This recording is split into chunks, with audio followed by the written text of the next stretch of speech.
2 murder investigation. From the case files of Lieutenant Joe Kenda. Say something! First, an explosion of rage on the open road. What's up now? It's up to Kenda and his team to catch the killer before the situation boils over. When you're dealing with a potentially armed suspect, you want to arrest him outside. If you try to take him in a house, he knows where his weapons are, and you don't.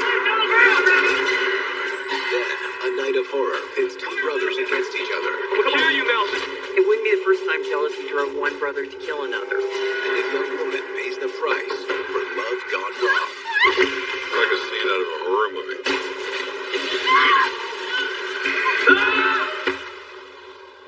There is pain and suffering with this, there's no question. I couldn't bring them back. I couldn't bring their loved one back.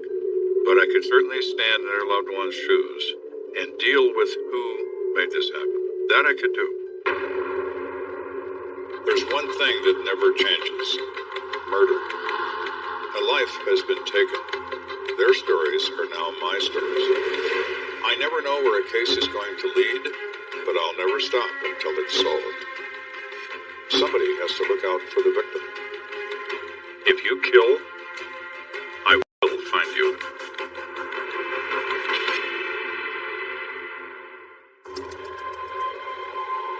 It's Saturday night in Colorado Springs, and Memorial Hospital's ER is unusually calm. Nurse Wendy Cunningham takes the opportunity to catch up on some paperwork. You work late at night in an emergency room. You see all kinds of things. But you're never really prepared for what's going to happen. She looks out and sees a white car pulled up to the front door. And it appears as though they're pulling somebody from the back seat of this car.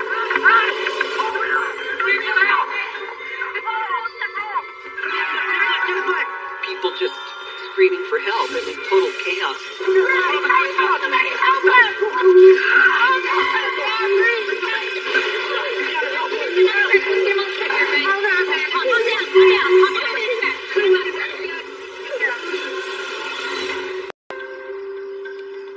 Across town, Lieutenant Joe Kenda is enjoying movie night at home. It's a rare thing in my world to have a couple of hours of peace and quiet. I can't believe you want to watch this. Shh. I prefer mindless movies. I have enough mysteries in my life. Can you wait 5 minutes? No, we can't wait 5 minutes. We need you right now. Tell me how it ends. Be safe, hon.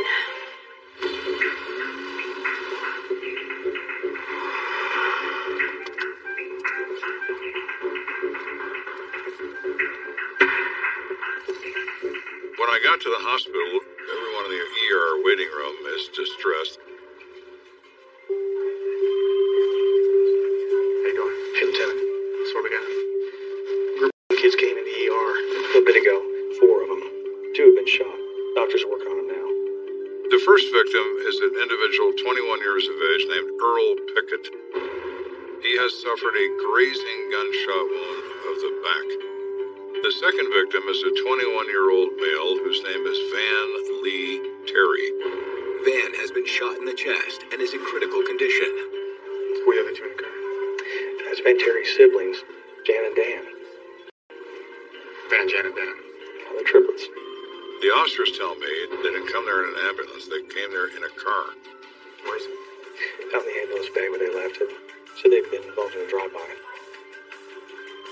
right, thanks. So I walked outside to look at the car.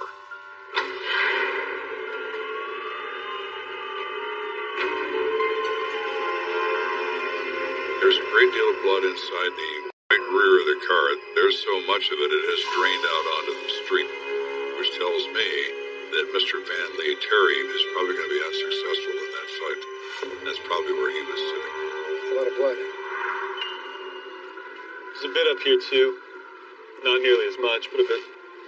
That would indicate that's where Mr. Pickett, the grazing wound victim, was sitting. Kenda and fellow detective Brian Ritz turned their attention to the trajectory of the gunfire. There were 2 gunshot holes in this car near the right rear passenger door. The window is shattered, so some gunfire went through that window, which of course shot Mr. Terry and also shot Mr. Pickett.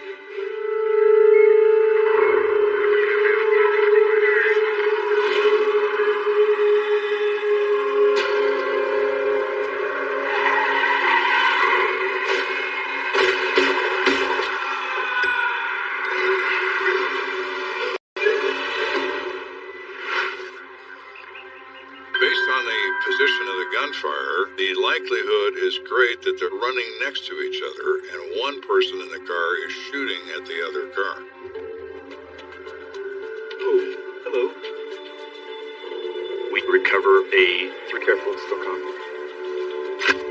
There's a magazine in the weapon, but the magazine is empty. Anytime that you find a weapon at the crime scene, you start questioning what part does it play in the shooting. It's entirely possible that the victims in the car fired first and initiated the encounter. Been fired? It's empty. Doesn't smell like it. Recently fired weapons have a distinct odor. There's no detectable odor, so why would somebody keep a gun cocked with no bullet in the chamber? Head inside and check on the victims. All right. When I go back inside the hospital, the doctor comes out of the trauma center. Doctor, how are you? No, we did everything we could for Mr. Van Terry, and at the end, he just passed away. How's Earl Pickett doing? Oh, he's actually fine. Just came back from his room, let him know about his friend, but now I have to go inform Mr. Terry's siblings. It's not easy, is it? It's not. So thanks, Doc. He gives them the news that Van did not survive. I'm sorry. You always hear about all these bonds between twins or triplets, and there must have just been like a part of you was dying. So you've got to let that moment settle. There's no point in talking to them right now. Instead, Kenda decides to speak with Earl Pickett. Give me some minutes. Lieutenant Kenda, very sorry for your loss. See, Dad, Earl may be more composed than Van's siblings, but he's still visibly shaken by the loss of his friend. 8 months ago, Van was living in Texas, and he became a father, and he came here to further his education so he could be a good provider for his new child. Can you tell me how you came to be in the vehicle with the Terry siblings? Hey, Jan's my girlfriend. We were just gonna go see a movie with her brothers, but we missed it, so we were just driving around listening to music. Who was driving? Jan was, because I had been drinking. So it's your car? Yes, sir. I asked Earl to tell me what he remembers about the shooting itself. He says that they're driving down Platt Avenue when this car pulls up next to them. He's been shot! Jay's been shot! Go to the hospital! Go to the hospital! Did you get a look at the gun? No, the windows were tinted. Earl claims he has no idea why someone would shoot them, but Kenda's not sure Earl's telling him the full story. So, Earl, why was there a gun under your seat? It's my gun. I rarely use it. I just have it to keep in the car. He's trying to Let me ask you this then. Why was it cocked? I don't know. Well, Earl, I think you do know. But we'll let that go for right now. So I said, all right, thank you. We'll talk again. I'm going to talk to everyone else. Wait. Hold on. Well, now we're getting somewhere, maybe. Go ahead. Look, not long before we got shot, I was up at this fast food joint to use the bathroom. On the way in, this guy called Jen a horse, so I yelled at him. Really wasn't little hoe. Hey, yo, who you talking to, bro? I'm talking to my friend. So what's up? Then we left, and that was it. He seemed pretty mad. I think he may have followed us. Earl says there's some black male. He's wearing blue rubber bands in his hair. What's your gun? Where was that when all this was happening? It was in the car, man. And now Earl is pedaling as fast as he can on his live bike.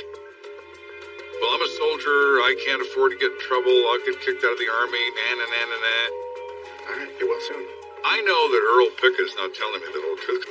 But I also know that we're going to get to the bottom of this. And whoever did this hasn't heard the last of it yet. So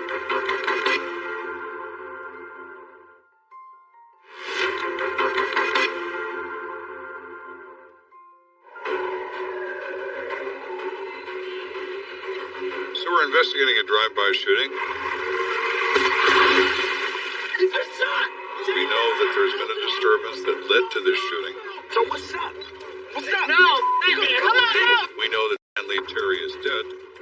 And I also know that Earl Pickett's not completely truthful with me. What I don't know is who's in this other car. And that's our focus now.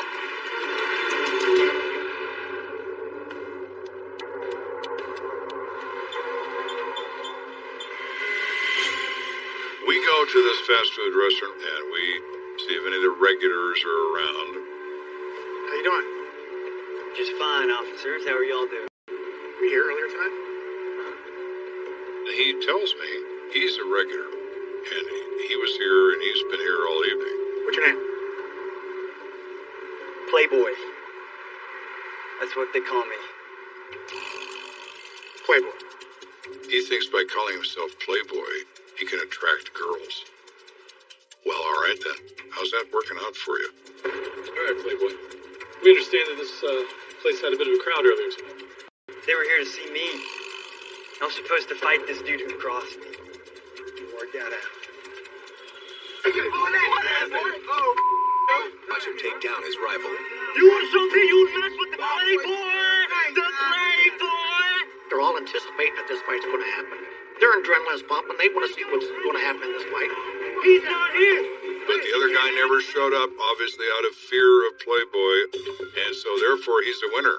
Anything happen after that? Not really. What, the guys in the white car?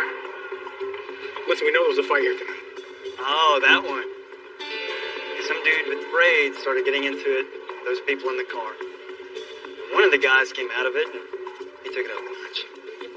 The guy, who he describes as in the right front seat, goes to the trunk, takes out a handgun, and cocks it. Well, my opinion is that's our man Earl, brandishing his .380 auto that isn't loaded. He didn't shoot it. Just, I don't know, everybody scattered, then he got back in the car and left. This guy with braids, you know his name? Never seen him before. Playboy doesn't really know these people. Either side, he doesn't know Earl Pickett, he doesn't know anybody else. Thanks a lot for all your help. Yeah, no problem. The conversation with Playboy proves Kenda's hunch that Earl Pickett hasn't been telling him the truth. But it doesn't get Kenda any closer to identifying the shooter. Now his only hope lies with Van Terry's siblings.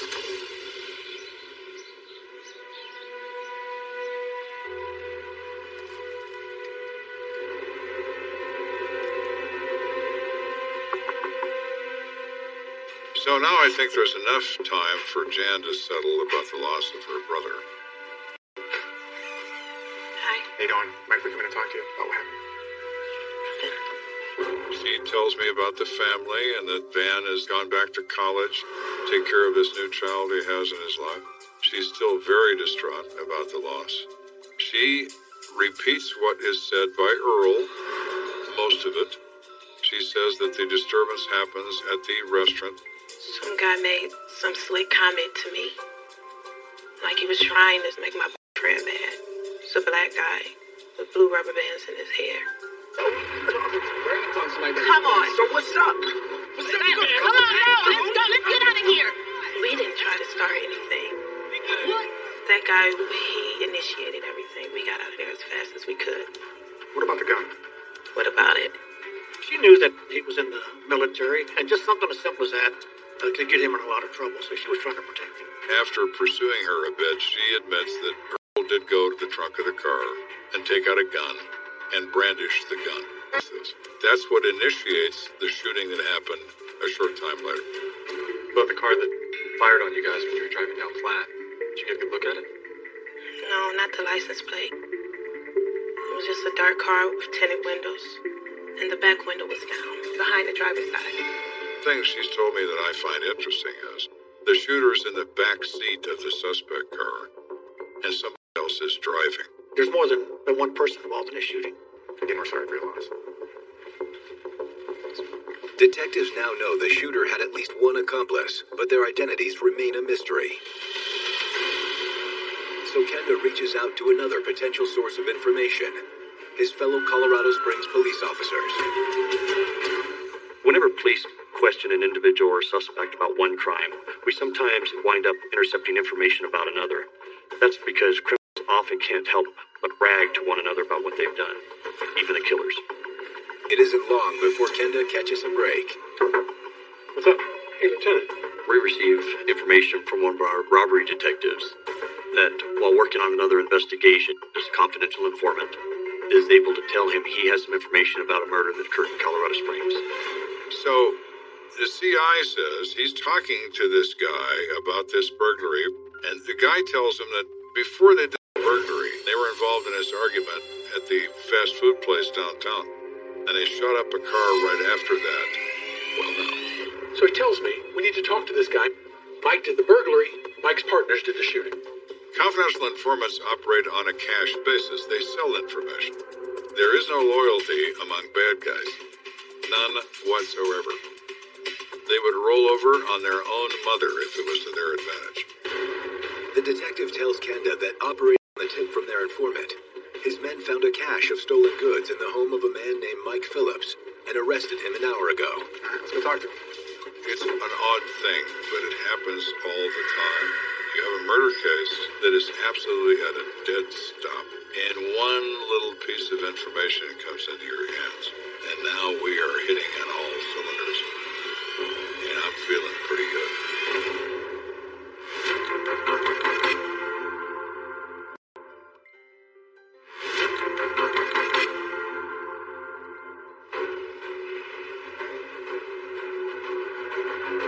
So now here we are. We've gone all this way in this case without much good, solid information. And now we have an informant who's telling us about a burglary. The burglar in question, Mike Edmonds, supposedly has the scoop on Kenda's drive-by shooting, and he's already in custody. We can flush Mike down a toilet, and the only thing that's going to save him... I give you the killers, you gotta let me walk on these robberies.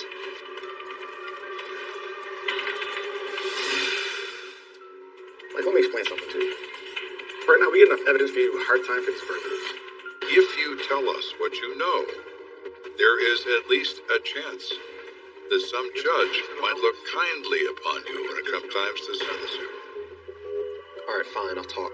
But I had nothing to do with this. I just overheard my boys talking shit about it. He explains that before conducting this burglary, he met up with two friends who helped him in the burglary. They were Matt Gorman and Ronnie Wilcox. I heard there was a drive-by earlier. That was y'all? Yeah, bro, that was me and Ronnie, son. According to Mike Edmonds, Matt and Ronnie told him they were in the car with the shooter, a man by the name of Robert Ziegler. Who was the driver? They said it was some girl named Sue Klein. She's Robert's girlfriend. Robert Ziegler. What's Ziegler's hair look like? He's got little knots in his head. He ties them with blue rubber bands. Really. So now, our man, who in the past was only known to us by the color of those bands, is Robert Ziegler. So Robert Ziegler? He's out on parole. Robert Ziegler is 23 years of age, and he has been arrested 36 times in the last 2 years. 36 times. He's actually on parole. That's something to our advantage because a person on parole has to make routine contact with their parole officers. Yes, can I speak to Mr. Anthony, please? His parole officer, Tony Anthony, considers Robert a major offender, and he pays attention to him. So he becomes crucial in finding him for us immediately. Okay, we'll meet you at 4 p.m. sharp. Thanks. Bye. I'll get the fugitive apprehension team ready. What's the rendezvous point?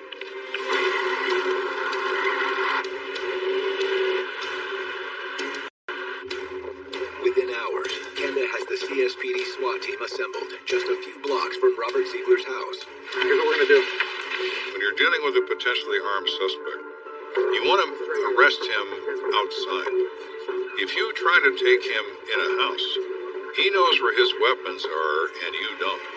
With the help of Ziegler's parole officer, Tony Anthony, Kenda has devised a plan to lure Ziegler out of his house. We're going to let Anthony make contact because parole officers make unannounced visits. so he would not be alarmed by the appearance of Mr. Anthony. Okay, so I knock on the door and tell him I need to talk to him outside? That's right. As soon as he's outside, we'll get the go signal. These guys are going to grab him. The last thing I say to everybody, remember, pay attention. All right, this guy's probably got a gun, so be extra safe. Do what you know how to do. I don't want to lose anybody to Robert Ziegler.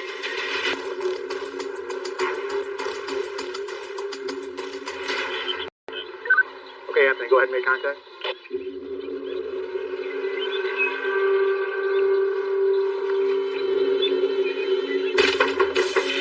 Yo! Hey, Robert. This will just take a couple of minutes. Yeah. Come on, step out here. What up?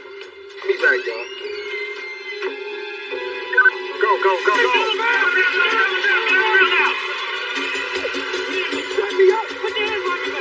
not resistive. He's not even verbally abusive. I think he's a little shocked that we found him as quickly as we did.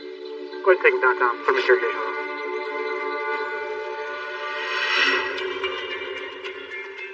When Robert's taken down to headquarters, right away he says, I wasn't involved. I don't know why the hell y'all got me in here. I don't even know what y'all talking about. That's interesting, Robert. There's a whole lot of other people who know exactly what we're talking about. Like your buddies Matt and Ronnie. And he just looked at me. We know that Sue Klein was in the car. She's your girlfriend. You know, was this your idea? Did she hand you the gun? Because I'm thinking about charging her with murder also. Didn't say anything for a minute or two. She was the driver. That's it. I was the shooter. You go from Mr. X and a complete mystery to this guy you're sitting 3 feet away from, and he's telling you he's the guy. It doesn't get any better than that. I was just trying to scare him. When you shot directly into the car. Excuse me? When you scared one of them to death, Robert, that's a big problem. Now feeling the pressure, Robert Ziegler gives Kenda a full confession, which allows him to piece together the events that led to Van Terry's death. All right. Stay put. What happens is, they're at this fast food place. Where'd he go for? What's up? Hey, Where you at? This car pulls up, and for whatever reason, Robert says something. Let me talk to somebody about Come on. this. So what's up? What's up? And he gets a reaction, which is why he's doing it. What he doesn't expect is that our man Earl pulls a gun. Now Robert is angry. I got something for you. So they go to Ronnie's house, he gets a gun, and they go out looking. Find these motherfuckers tonight. According to Robert's statement, his crew spent the next half hour searching for the white car. Around 11 p.m., they finally spotted it. Make a left up here. Yeah, turn up here, turn up here. Turn up here. Pull up beside him, babe.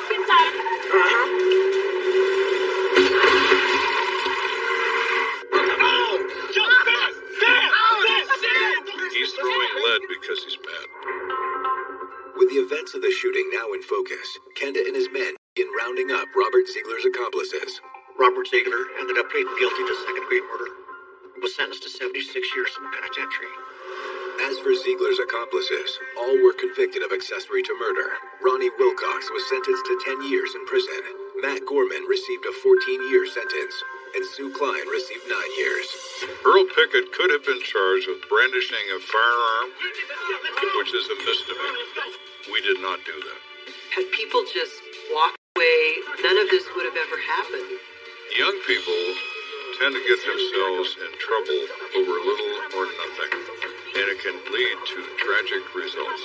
Someone may respond in a way you least expect that could end your days. Coming up, a family's nightmare turns into a scene of horror. This is everyday people, and how this level of incredible violence visits upon them, and horrific.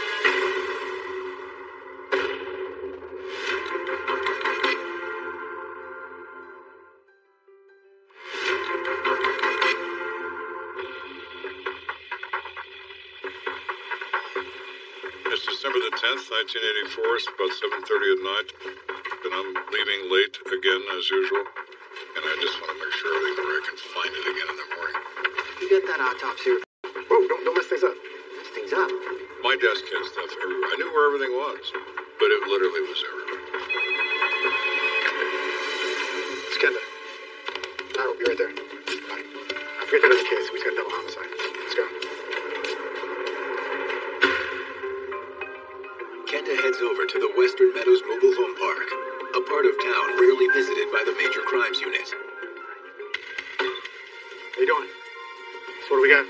From here in the driveway, multiple gunshot wounds, 20-year-old Anthony Carroll, pronounced dead in the hospital. Anthony Carroll had just moved to Colorado 8 months earlier to be closer to his older brother, Melvin.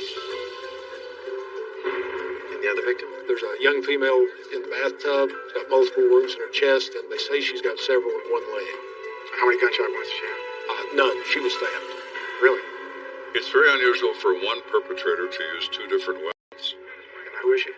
She's Sherry Bradley. She's also 20 years old. She's the girlfriend of the victim in the driveway. Sherry had a baby that was 16 months, a little girl, and she had chosen to move in. Presents Kenda with a grim but familiar scenario. When you have two people who have been dating and now both are dead, it almost always is a murder-suicide. Did Anthony Carroll stab her to death in the bathtub, walk outside and shoot himself? Now, what about Anthony's injuries? He had 2 gunshot wounds in his chest and 1 to the head. Well, that certainly takes away suicide. No one shoots themselves 5 times, particularly twice in the head. Somebody shot him to death, and somebody stabbed Sherry Bradley to death. The question is, who's that? Any suspects so far? Yeah, actually. Excellent. When the officers started arriving, the initial suspect was out in the front yard area. He was agitated and crying. He also had high-velocity blood spatter on his shirt, so we just loaded him up and took him downtown. Good work, JD. Who is he? Melvin Carroll, he owns the house, and the victim in the driveway, Anthony, is his little brother. Violence between family members is not rare. You would think it would be. You would think that people are not going to kill the ones they love, but yeah, they will. About 25% of crimes in this country are committed by family members. Could Melvin have killed his brother and his brother's girlfriend in a twisted, jealous rage? Look at this. Yeah. There was an extreme amount of blood, and then there was brain matter along with blood where his head had laid.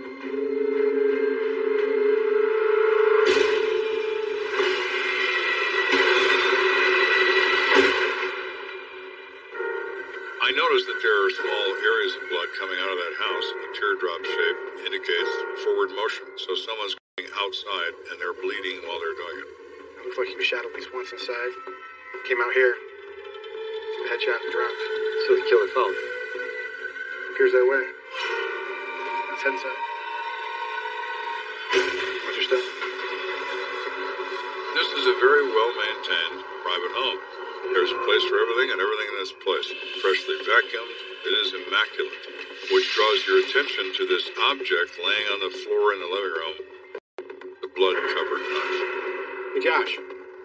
It's a kitchen knife. Is there anything missing? Yep.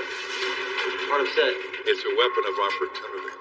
Whoever did this didn't bring a knife with them to do this. Make sure you mark that. They obtained the knife there. Strange place to put a murder weapon. You discover 2 weapons in a crime scene, your first instinct is 2 different bad guys. Now it makes it doubly difficult to determine who's responsible. This is a really, really tidy house. That's why the phone in the middle of the floor. Blood winds its way through the home. There is more blood, smears on the wall, and blood on a carpet, leading back into the master bedroom in this trailer. Look at that. Somebody kicked in that door. Anthony was in here and Melvin was trying to get at him? Well, right now, that'd be my guess. Yeah, look. There is a bullet hole in the door frame of this master bedroom, so whoever gets shot in there, which is no doubt Anthony, gets up. Now he is moving all the way through the trailer. Melvin finishes off Anthony out front. Well, somebody does. Crime scenes tell you what happened. It doesn't tell you who made it happen. Kenda and Hendricks now have an idea how Anthony was killed, but his girlfriend Cherie's death remains a mystery. When you inspect this scene, the next obvious thing to do is to look in the bathroom. There's quite a bit of blood. Half-inch deep or so in the tub. That blaze going through heart, lungs, all sorts of things that do major bleeding. Poor Sherry had been stabbed and stabbed and stabbed again. So she was stabbed, what, 16, 17 times? Yeah. I'm a professional. I see human remains. I see evidence of violence. I see it all the time. See the shower curtains underneath her? When she was standing, the attacker pushed her backwards. She's not surprised. It's a frontal attack. Then she was stabbed repeatedly while she was down on her back. She's taking stabbing injuries to her fingers and her hands to try to stop this person from stabbing her. Think Brother Melvin might have been in love with Sherry? That's the kind of love she could have done without. This is absolutely passion murder. Multiple wounds, rage attack, everything about it says personal.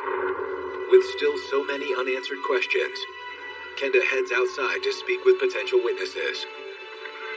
Back here. This is Victoria Carroll. She's the wife of the guy we took downtown. She says she was inside when everything started. Thank you. I left and went to the neighbor's house as soon as I heard the screams. Yes. Deep breath. Victoria is 25 years of age. She's holding the daughter of Sherry Bradley. She is incredibly traumatized, but I need to know what happened here. I'm sorry, I'm going to have to ask you some difficult questions. Sometimes if you ask somebody an accusatory question, particularly against a loved one of theirs, they'll blurt out what they know. So I said to her, Tell me why your husband, Melvin, would kill his own brother and then kill Sherry. That's not what happened. well, my.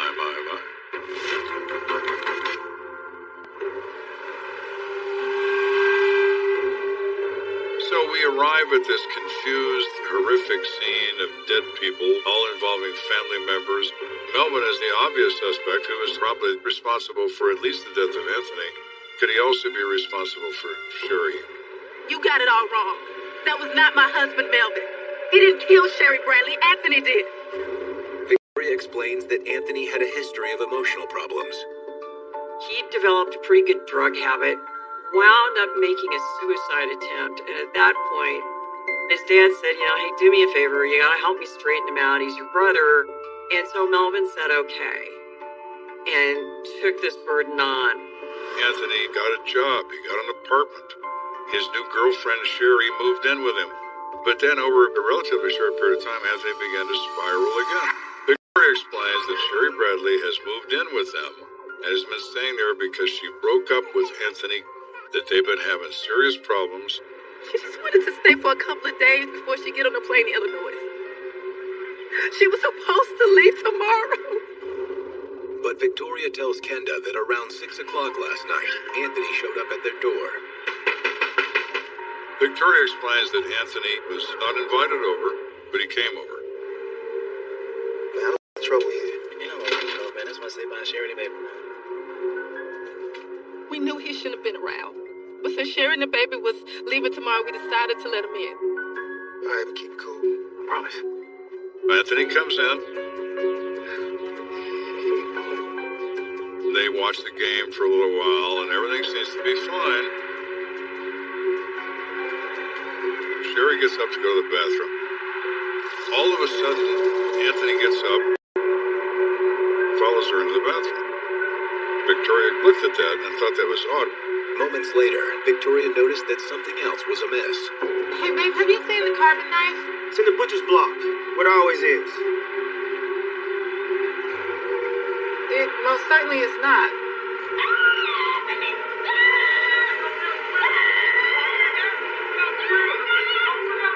Thanks, babe. Down. Get out of here. Hurry up, hurry.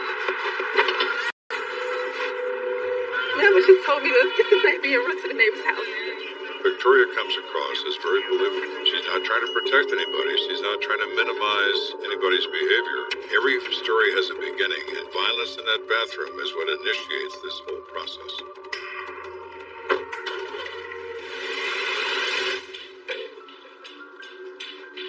I take a deputy district attorney with me to talk to Melvin, because I truly want that DA there because he's in a position as the deputy district attorney to make the decision to not place Melvin in custody. Melvin is nervous, he is cooperative, he's frightened. Melvin's the district attorney. He wants to hear your side of the story as well. Tell us what happened here, and he does. When I heard Sherry scream, I ran down the hall. He goes to the bathroom door and it's locked. Anthony! Somebody else with Anthony! Somebody's going down! Anthony!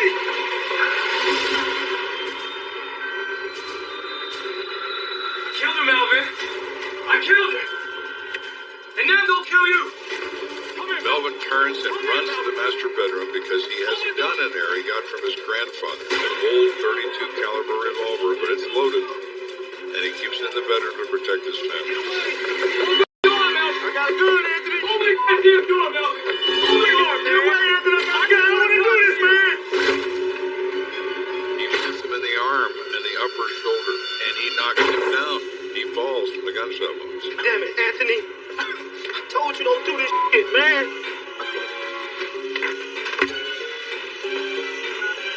He's trying to call 911. He puts the knife down on the carpet.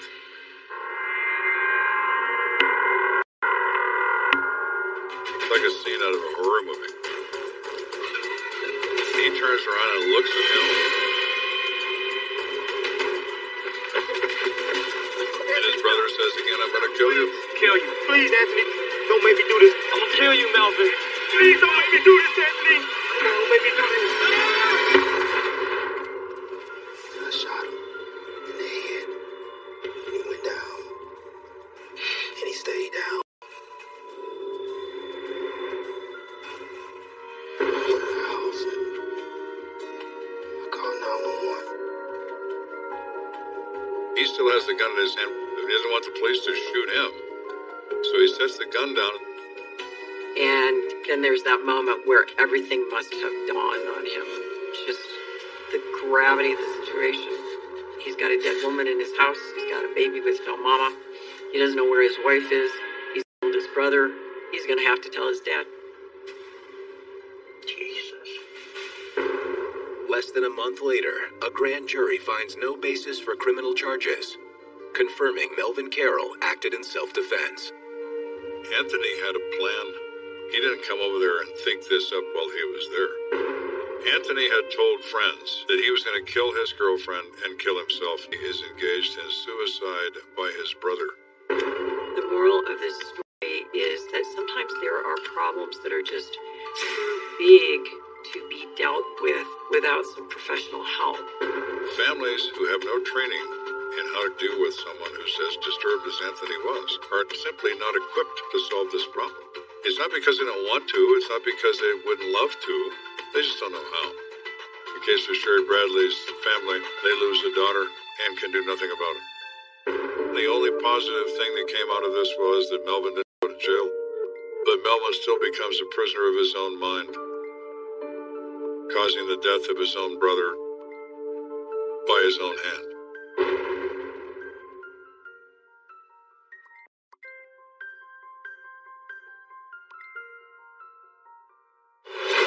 Investigations from the case files of Lieutenant Joe Kenda.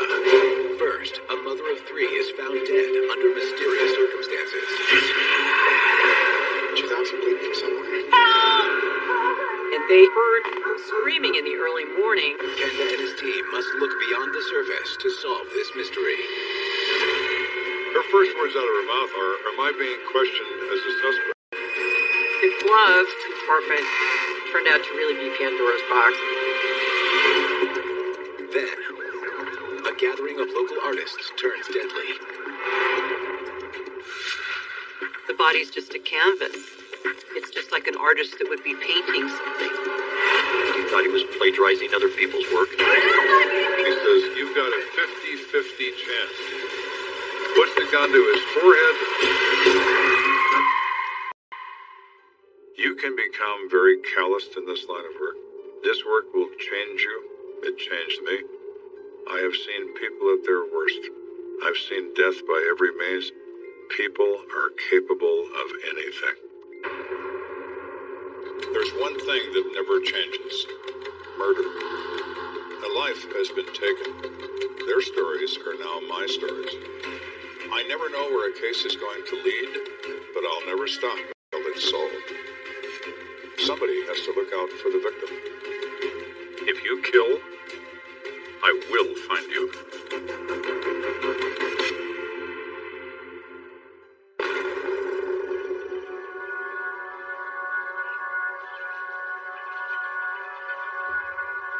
It's Monday morning.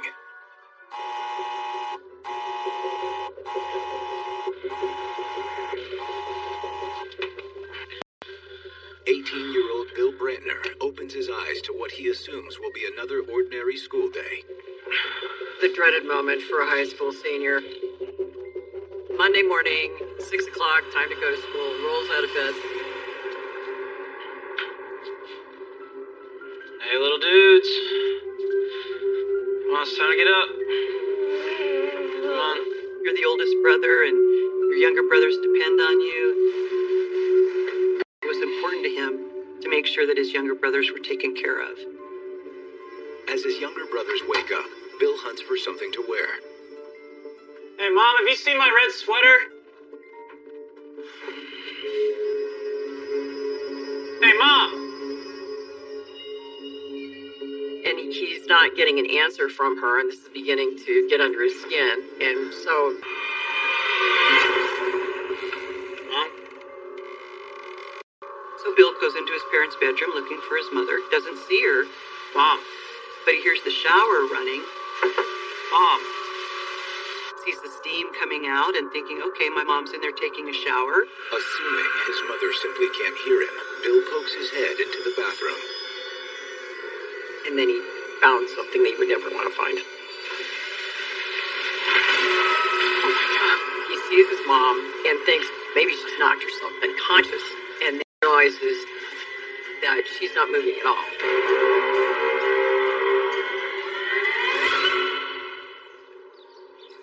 Across town, Lieutenant Joe Kenda is busy going about his own morning routine.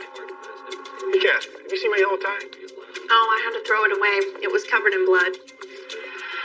You wind up with blood in your clothes, you wind up with all kinds of things in your clothes. So you wear cheap suits in this line of work because you wind up throwing them in dumpsters all the time. Then, just as Kenda is about to take his first bite of pancakes, he receives an all-too-familiar call. It's Kenda. I know who it is. I answered the phone. I said, okay, I'll be right there. Call me when I get a chance. Half an hour later, Kenda arrives at a house on a cul-de-sac in northeast Colorado Springs. This time of day, you have families getting kids out to school, and families leaving to work. So they're kind of astonished to see law enforcement hanging out in their neighborhood. Hey, Lieutenant. Brian? So what do you got this early in the morning? 42-year-old Cheryl Brantner. She was found in the bathtub by her 3 young children. She was a maternity nurse at Penrose Hospital. I mean, here's this lovely little family, and now the mom is gone. Where's the husband? He had already left for work. It still hasn't been told yet. So we're thinking this is an accident and a slip and fall? I think so. As far as we can tell so far, yeah. Let's take a look. Patrol responded to this call, and they called for us because they're not sure what happened here. The first thing Kenda and his men notice is the location of the body. A bathroom is usually the most dangerous room in your house. There's all kinds of things in there that can hurt you and might even kill you. But the primary thing that goes wrong is you fall in the tub.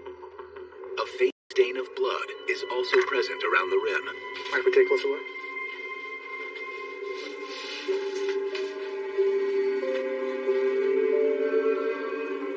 She's obviously bleeding from somewhere. Yeah. I don't see anything on this side.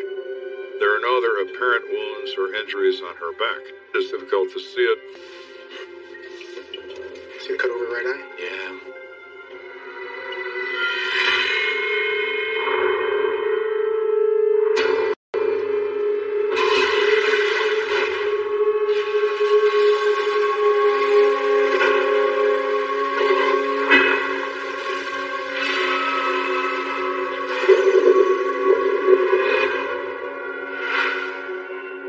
probably looking at an accident. She obstructs the drain with her body. The water fills up and she drowns.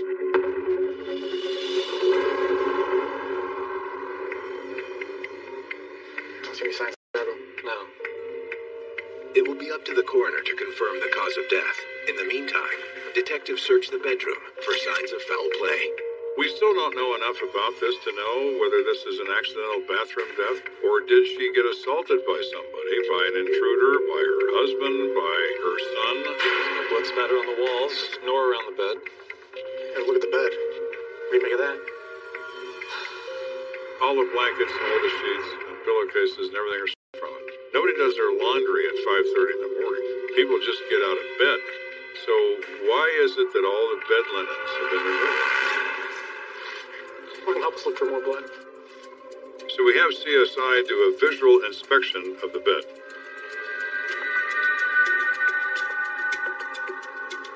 There's no blood on the bed. There's no blood above the bed. There's no marks anywhere. Anything? I got nothing. Where they holding Cheryl's sons? They're out with Officer Duffy. Good luck. Thanks.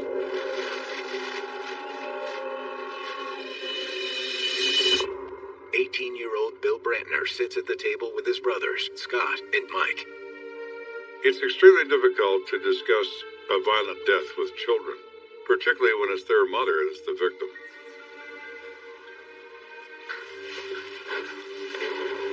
Guys, I'm real sorry about this. I know how tough this must be. I just want you to know that I'm here to help. I just can't believe this is happening.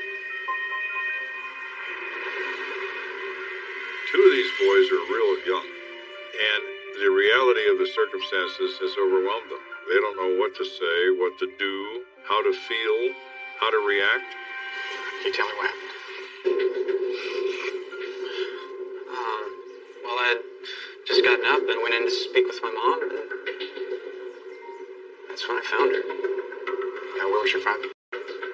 At work. He always leaves long before then. The boys say that their dad, Bob Brantner, is a vocational arts teacher at a local high school. He likes to go to work early, nods his head affirmatively. The older boy, Bill, notices that that little one did that and thinks about that for a second. There appears to be some subliminal communication going on between them. Come on, guys, you can tell me. Did you say anything? Well, I don't remember exactly what time it was, but I guess it was about an hour before my alarm went off, and we did all hear her scream. Screaming? Screaming before dawn? There's a reason for that. People who accidentally fall and then drown in running water don't scream first.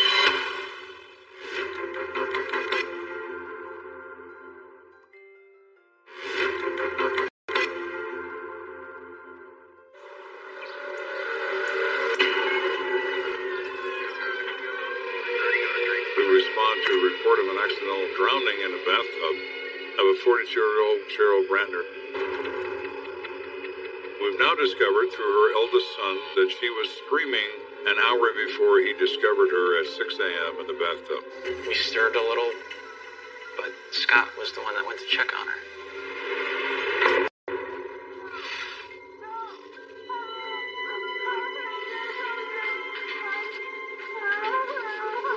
Well, when I got to my parents' store, it stopped. So I thought she was fine, and I went back to bed. So I asked these boys, why would you think she was okay just because she stopped screaming? And they all explain that their mother suffers from terrible nightmares. There are something called night terrors that are worse than nightmares, where people actually become physically distraught. Help! Help! Help!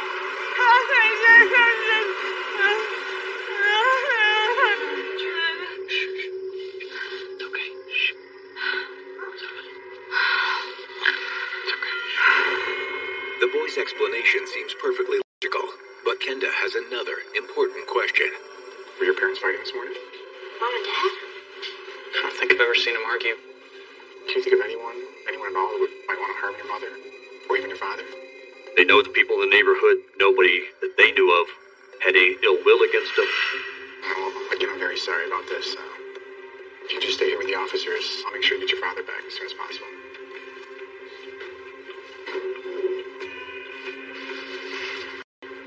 And we are now left with the unenviable task of informing him that his wife is no longer alive. It's only 9 a.m. when Mary Ann Welch escorts Kenda and Ritz to the wood shop on the first floor. Excuse me, Bob. There's someone outside that needs to talk with you. I'm in the middle of class. What's this about? I don't know, but it's urgent. Don't worry. I'll take over. Okay. The answer is ready, okay? I'll be back. I've done this too many times, but a sharp knife cuts clean. I'm sorry to have to tell you this, Mr. Brandner. Your wife was found dead this morning.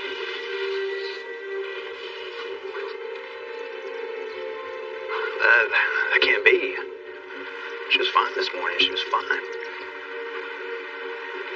What happened? Looks like she hit her head, drowned in the bathtub. We're still waiting for the exact cause of death from the coroner. No. I'm very sorry. So he is pretty distressed, of course, and we invite him to go to the teacher's lounge, which happens to be close by. Just then, Kenda gets a page from the coroner's office.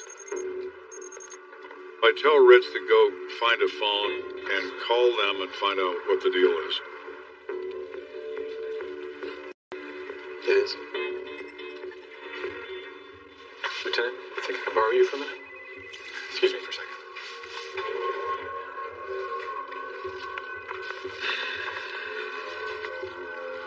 You're not going to like this. The coroner's report came back and said that she died of subdural hematoma. There is a deep bruising of the brain tissue resulting in fractures to various veins and arteries resulting in goodbye. So if she did fall and hit her head, probably wouldn't inflict that much damage. And that's exactly what he's saying. The victim had been struck repeatedly. Now the game changes because it wasn't just falling and hitting her head on the tub. She died of multiple blows to the head. So that's not really something you do to yourself. The coroner will rule this as a homicide and not an accidental death. Which means Bob Brandner isn't just a grieving husband. He's also a potential suspect. Obviously, Bob has a lot of questions to answer. I transport Bob down to the Police Operations Center for the purpose of an interview. I'm relieved at that point from that to go back to the scene to conduct further investigation into the crime scene. Now we're looking for signs that might explain the blunt force trauma. Meanwhile, back at the school, Kenda has a few more questions for Mary Ann Welch. How long have you worked with Mr. Brandner? I've known him over 10 years. I know Cheryl and her 3 boys. They're all wonderful people. Father, but he's a Boy Scout leader. He is a dedicated public school teacher. He is Mr. Middle America. As he leaves, Kenda asks Mary Ann to help him with one more thing. Do you know where his car is, or what kind of car it is? So she describes it to me and tells me where it's parked. 10 minutes later, Kenda's forensic officers are searching Bob's truck. They have the means to open an unlocked vehicle without difficulty. So we're in the car. Take a look in the glove compartment. See if there's any papers. Yes. It's the usual stuff we all have. Registration, proof of insurance, some receipts. Then, something unusual catches Kenda's attention. So I read the first 2 lines. I just have to write you and tell you how happy I am. I love you with all my heart, now and forever. Looks like a love letter. It is. I don't think it's from his wife. It's signed LDZ. You cannot contrive Cheryl out of LDZ. Now, who the hell are you?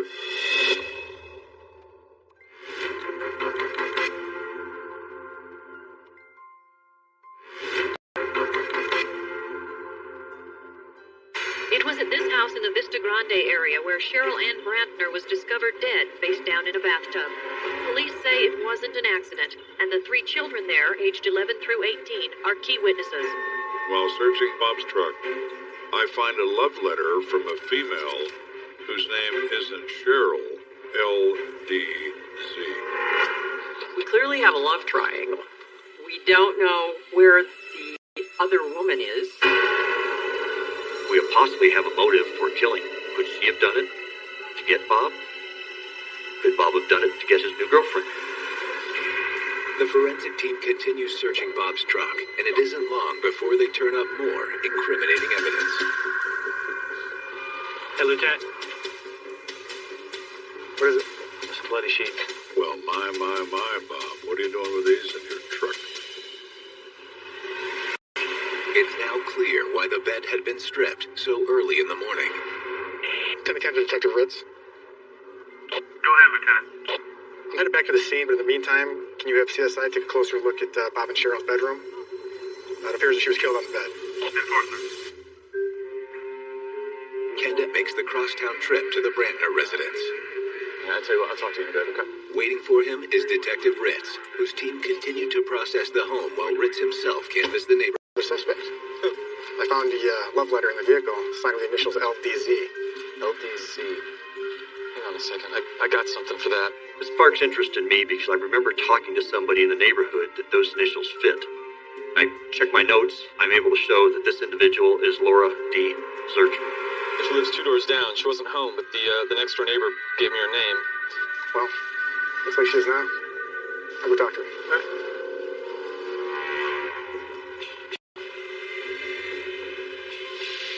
Excuse me, ma'am. Lieutenant Kenda, can I ask you a few questions? When I talked to her, I show her badge, and she's not real surprised, which I thought was interesting. Am I being questioned as a suspect? And my response is immediate. Is there a reason why I should be questioning you as a suspect? She says, no, I know. I've already heard what happened, so I figure you now know that Bob and I are an item. I never set out to have an affair with him. It just happened that way. Can you tell me about it? Laura explains that unlike Bob, she's divorced, raising 2 kids by herself. Her kids belong to the same Boy Scout troop his kids do. He's the leader of the troop. She's always admired him, but 2 years ago, it turned to be a romantic relationship. This was a long, slow, cultivated relationship.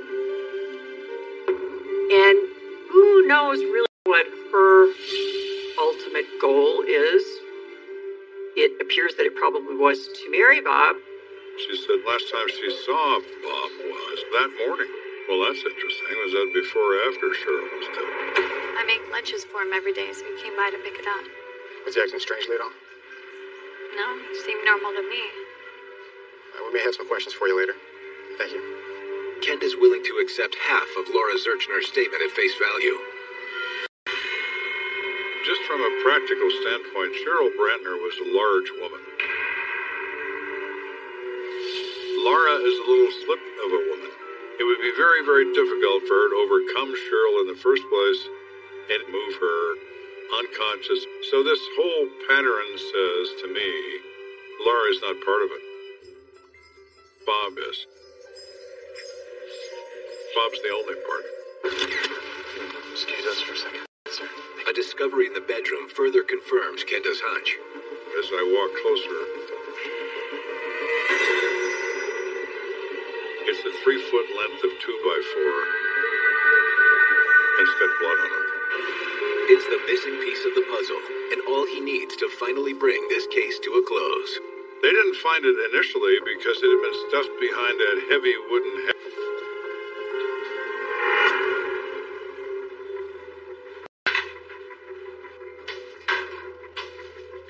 How you doing, Bob? Fine.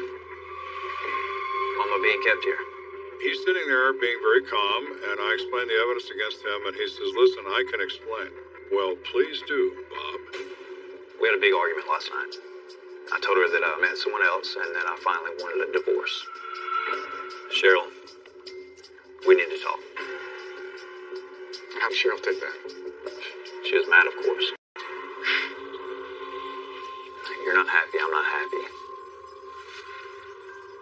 Our marriage is not working. Our marriage is not working because you're out with Laura. Stop. Regularly. Stop.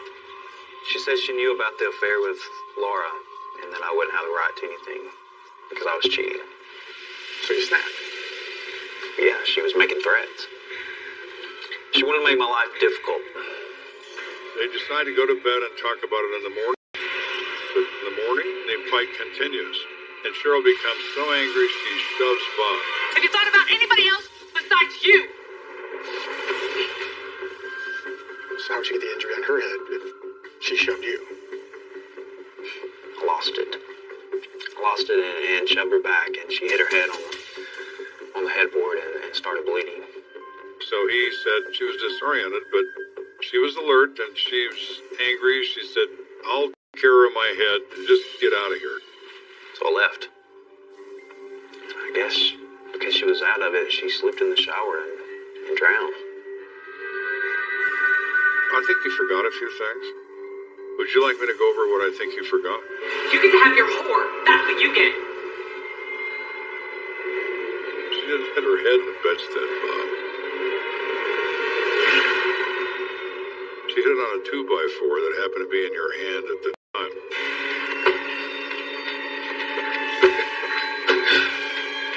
You wailed on her with that 2x4 and you killed her.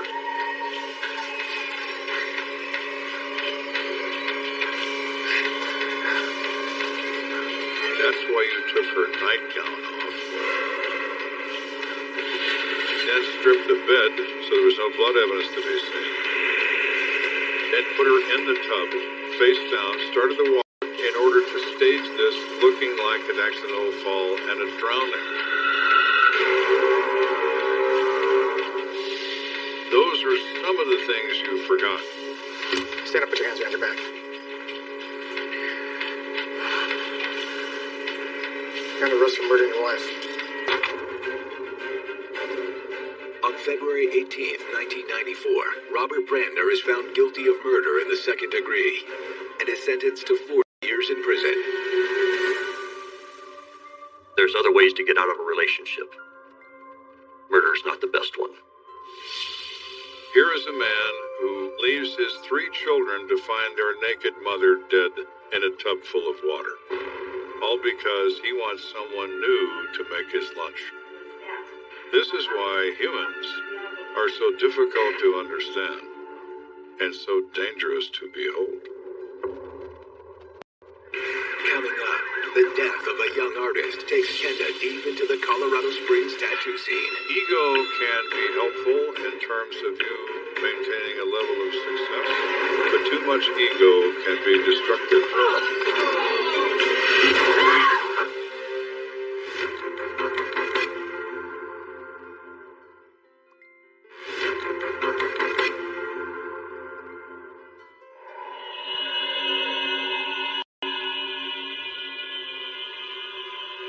Officer Robert Beekler is patrolling the graveyard shift on the west side of Colorado Springs. It was early morning actually, and the bars had been closed for an hour or so, and things seemed to be pretty quiet around town.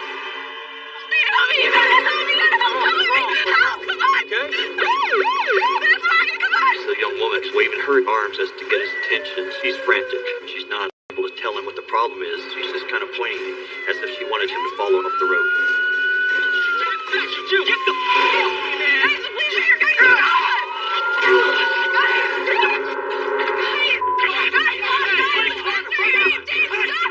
He has to physically insert himself between the 2 guys to separate them. Get on the ground now! And then orders them to remain on the ground. 2 Adam 38, start me some extra units as soon as you can. He's calling for backup. Do not move, you understand me? And he looks over, and in one of the doors open into the townhouse, and he sees somebody dead lying on the floor in a pool of blood.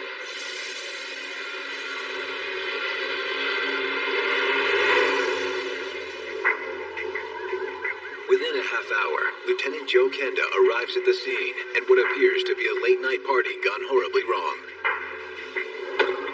Hey, Lieutenant. How you doing? So what we got? Our victim's a 22-year-old Philip Titus. He was shot and already deceased when I arrived on scene. Any idea who shot him? No, there's 2 guys fighting when I pulled up. separated them before they.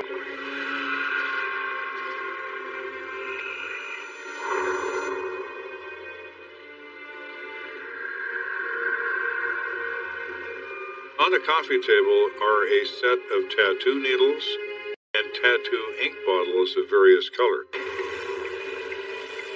Tattoo artists are very talented.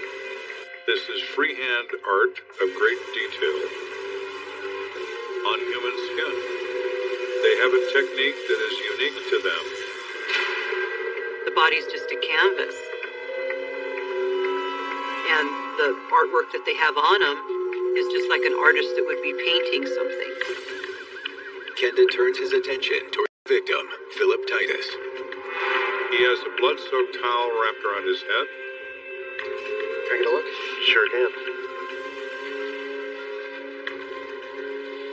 His eyes are open. The fact that his eyes are open indicate instantaneous death.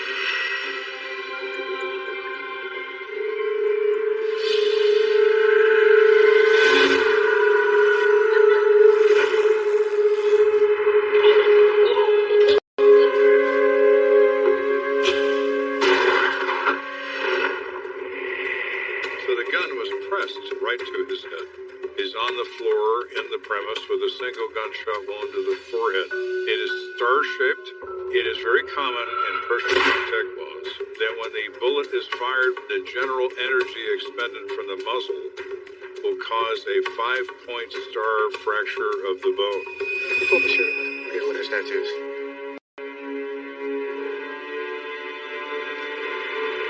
Kenda wonders if the tattoos can offer any insight. Tattoos tell a story. Different words or different colors that people put on their bodies that can identify them as being gang members. Or prison tattoos. As a police officer, look at somebody and think, that tells me that they had this kind of lifestyle. Now the designs aren't typing of local criminals. They are tattoos for the sake of tattoos. He is a tattoo enthusiast. Okay, look underneath him. Sure can. We find the expended slug which has exited his head, and it's under his right shoulder, and it's the .38 caliber pistol round. Kenda has the officer search the room for the pistol to go with the casing. Here's the pistol. It's a .38.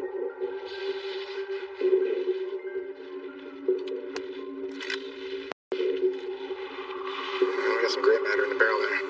Yeah. When people say the expression, it doesn't have any gray matter, it really is. So we have a gunshot victim, we have a firearm. What we don't have is who pulled the trigger and why. To answer those questions, Kenda needs one of these tattoo artists to talk. Any witnesses? I have the two guys that were fighting when I pulled up. Their names are Dave and Jeff. One says the other shot his friend. You know which one? Everybody has gone strangely silent, but David Pinello, he's the tenant. He's reluctant to sign a search waiver for the police, and that certainly raises the level of concern that your reluctance could mean guilt or involvement. Before questioning Dave and Jeff, Kenda wants to know what transpired before the shooting. And then he spots a young woman standing nervously on the sidewalk. Bring me the girl on the top right there. Thank you. Tell me what your name is. Cindy Davis. She explains that this was a gathering of artists. They all tattoo each other for free and discuss things, techniques, new equipment, and about their business. Another We started drinking early evening. He was in a good, fun mood. According to Cindy, with the booze flowing freely, the tattoo guns continued to buzz late into the evening. Right now. That's hilarious. You know, just knock it. Come on. Hey, no. And a fight breaks out that's not really a fight. It's more like a play fight, laughing, things coming. But Cindy says that when Philip Titus tackled his fellow artist, David Pinello, the roughhousing got out of control. Whoa. Now, instead of a play fight, it turns into a real fight. Next thing you know, there's a gun. Who had the gun? And she looks at me, and then she looks at Dave. Well, David, you and I need to have a long talk.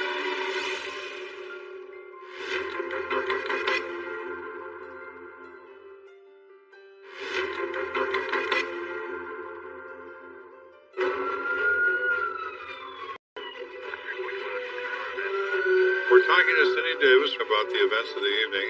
She reports that a play fight became a real fight. Alright, guys. Jeff's tattoo ink got spilled, and the fight continues, and a gun gets involved.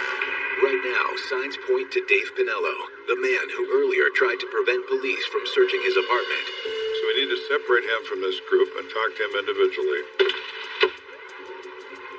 Dave, I'm Lieutenant Kenda. I need you to tell me what happened tonight. Man, I drank way too much. No way. He was my best friend. I've never hurt him. So I said, well, David, help me with something. Why do you hesitate to sign a search waiver to allow the police to look in your house? Is there something in there you don't want us to find? I was worried about the gun. I guess it's kind of illegal. I didn't register it. So the gun is yours? Yes. Yes, it's my gun. I bought it on the street. I didn't mean for anybody to get their hands on it. Are you going to charge me with possession or something? He was very concerned for the fact that he didn't have it, quote, registered. But the reality at that time was there was nothing illegal in his actions. Firearms were not required to be registered with the police department. Dave may be off the hook for a firearms charge, but he's still a prime suspect in the murder of Philip Titus. And you used that gun to kill Philip tonight? No, that's not what happened, man. Just chill out. Come on, Phil grabbed me up off the chair, right? And we're wrestling and we're just messing around. All right, crew. Whoa. Seriously, guys? And he knocks over the table with the tattoo equipment on it. Jeff becomes very upset with that. Jeff, I'm sorry, man. What the hell? Hey, Jeff, hey, I'm sorry, man. Phil, what the hell, man? Calm down. All right, I'm sorry. I'm sorry. Hey, what the Dave claims that even though Philip took the roughhousing too far, Jeff's reaction only made matters worse. He says that Jeffrey is so angry that his tattoo ink has been spilled and his needles have been scattered. Hey, sorry. Hey, What the? Damn it! I'm sorry. Calm down. Look, it's really not a big deal. It's fine. There's not even a match. You can even spill anything. It's fine. Put that gun back in my room. Not so funny now, is it? He's got this gun in his hand, and he's saying things like, I could kill every one of you. Oh, come on, guys. This isn't funny, man. You worthless piece of Calm down, Jeff. It was an accident. What do you mean with the gun?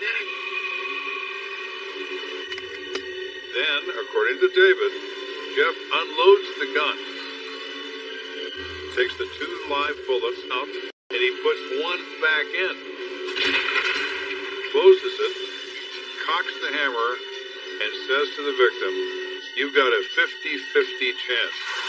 That's crazy. Then he puts the gun to his forehead and pulls the trigger, and kaboom. And Philip is dead before he hits the floor. Dave's statement about his tattoo kid getting knocked over. Beats me, man. It was just like $40 worth of equipment. Alright. Hang out here for a little longer. In the homicide business, when you have a simple killing, it's called a grounder. Your killer hits a ground ball to the shortstop and they throw him out at first. And that's what this has become. It's a grounder. Jeff, step over here. Put your hands behind your back. You're under arrest for murder. Jeffrey Walter, you're under arrest for murder. We handcuff him and take him out. Kenda needs to find out why Jeff would murder Philip over what amounted to an accident.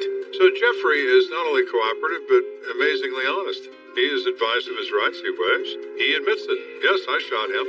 And then he explains why. I was working on this tattoo, right? It's a really beautiful piece. A lot of detail.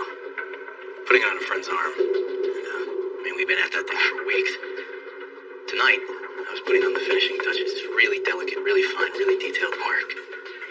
And then here I am, focused on my art in the zone. Really into it. These idiots ruin everything. Come on! Come on!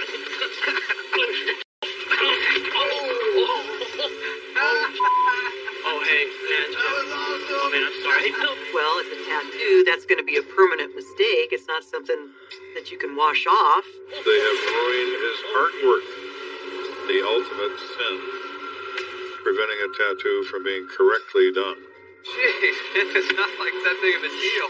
Let me take a look. Let me see that thing. Get the back, man. Just calm down. What's your toy? Jeff admits he was beyond furious when he went for the gun, but swears he never intended to kill Philip. He came at me. He asked me to shoot him. He's not a good tattoo artist, is He says that Phil taunted him, saying, "Why don't you just shoot me?" And he ignored him initially. But they'd all been drinking, and Phil wouldn't stop. Come on, let's see it. Let's see you shoot me. Come on, Jeff. See what you got. Hey, you can't even do it. Do it. I dare you.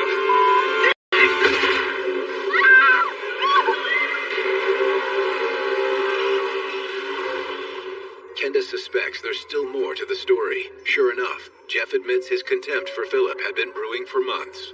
He can ink a tattoo, but he's not a real artist. He's a thief. He just copies everything I do. Copies? Yeah. I've never seen him put an original piece on anybody. The trade that you don't steal drawings from other tattoo artists. All right, I'll get a pen and paper and write that up. Whatever. Jeffrey Walter pleads guilty to second-degree murder and is sentenced to 26 years in prison. 26 years in prison is a big price to pay for a moment of rage that spirals out of control. It's probably, for Philip's family, not ever going to be enough because they're never going to get him back. You have a sad formula. Take a gun, add an egotistical attitude, mix it all thoroughly with alcohol. Put this on a low simmer, and you wind up with one dead tattoo artist.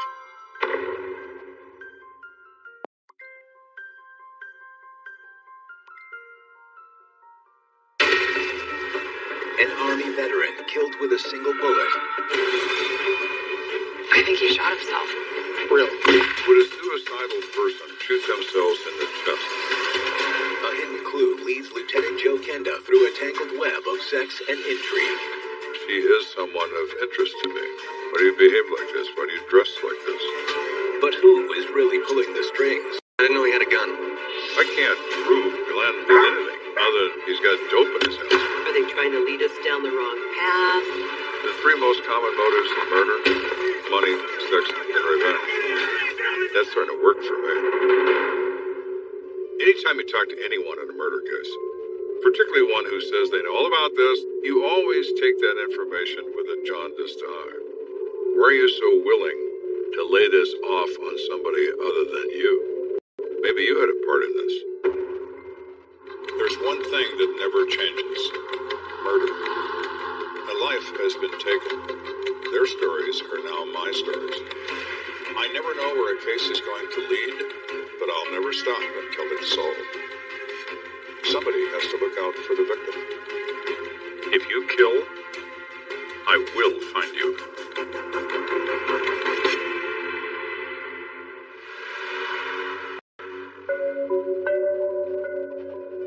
1:30 a.m. It's a warm night in Colorado Springs. John Carson, an EMT here in town, was sleeping when he hears a frantic knock on his front door. You know, when somebody bangs on your door in the middle of the night, the first thing you think of is, am I in danger?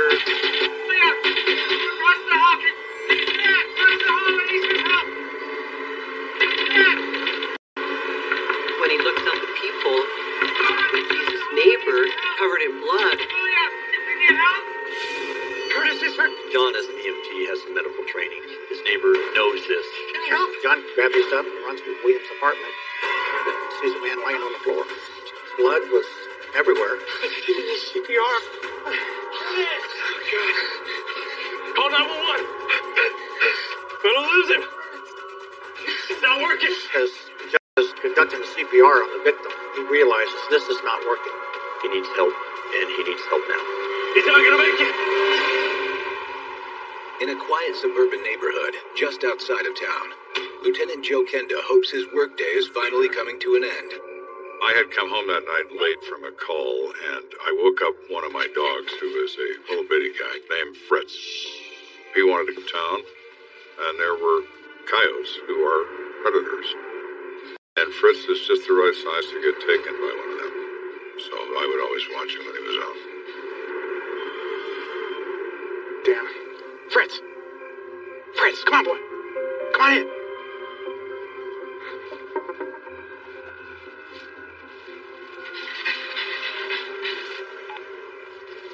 It's Kenda. Uh-huh. All right, I'll be right there. Now you come in.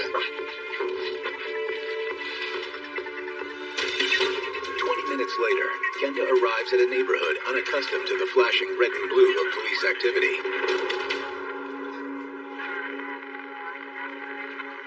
The 2500 block of East UN has a large apartment complex in it. It's a nice, usually very quiet area. Lieutenant. So what do we got? A single male, gunshot wound to the chest. When I arrived, I'm told that Curtis Ashley, who's a 28-year-old man, had been removed by ambulance and was pronounced dead on arrival at the hospital. Curtis Ashley was a kind soul that had a good heart. Somebody who had just gotten out of the service and was getting ready to start his civilian life and see where that led. Any family roommates? Yeah, you get two. William and Sheila here. The two individuals that were present at the scene were William and Sheila. This was their apartment. They had allowed the victim to stay with them and had been staying with them for approximately 3 to 4 weeks. You want to talk to her now? No, we'll look at the crime scene first.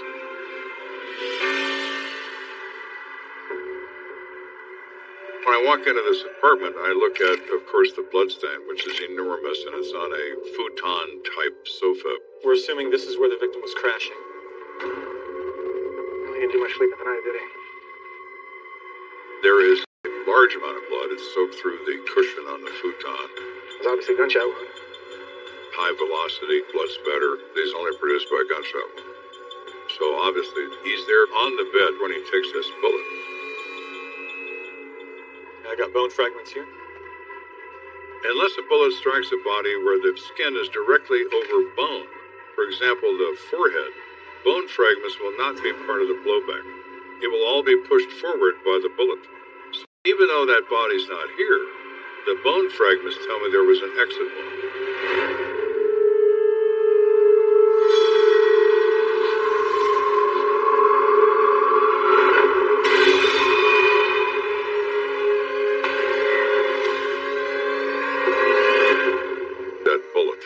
That is what killed this man, and we have to know his point of origin.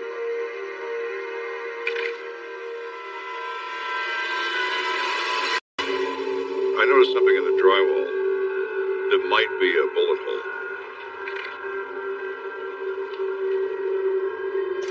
Yep, here it is.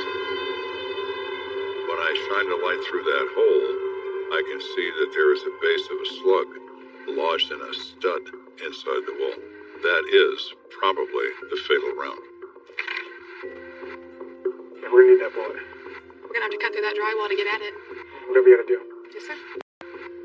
We will go to any length to include any level of damage to a property to recover those projectiles.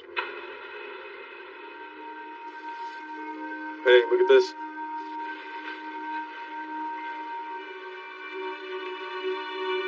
That's a 380. Go ahead and bag it. Could that be the gun that was used? Of course. It's here, and it's very close to where all this blood is. We need to get this gun fingerprinted. If this gun fired the deadly round, a clean print could immediately identify the killer. The guy was shot here. He definitely didn't die here. Got a blood trail going down the hallway. It's William and Sheila's room in the back. Why would a guy give his last bit of life to go down this hallway? What exactly is he doing? Does he get up? And does he maneuver down this hallway getting blood from his wound on these walls? Is he looking to get away from who did this?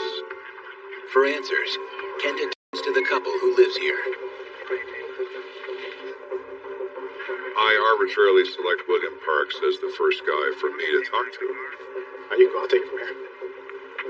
So, William, what's your relationship with Curtis Ashley? We're friends. He said that Curtis had fallen on some hard times. Him and his girlfriend had broke up, and he had no place to stay, so we let him stay in his apartment for a couple of weeks. What happened here tonight? Well, we had all gone off to bed. Me and Sheila were sleeping, and then around 1 a.m., I heard a gunshot. What was that?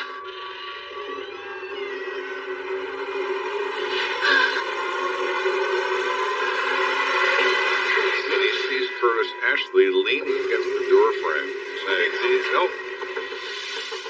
He turns to return to the living room and literally falls face first onto the floor. Now, William is awake, and he turns on the light, jumps out of bed, and sees a large hole in Curtis's back. So it's just you, your wife, and Curtis in the apartment when the shooting happened? Yes, sir. What do you think happened here? Well, he had been sleeping with his gun, so... Sleep with many things. Very few people sleep with a gun. That really piqued my interest when he said that. You think he accidentally shot himself in his sleep?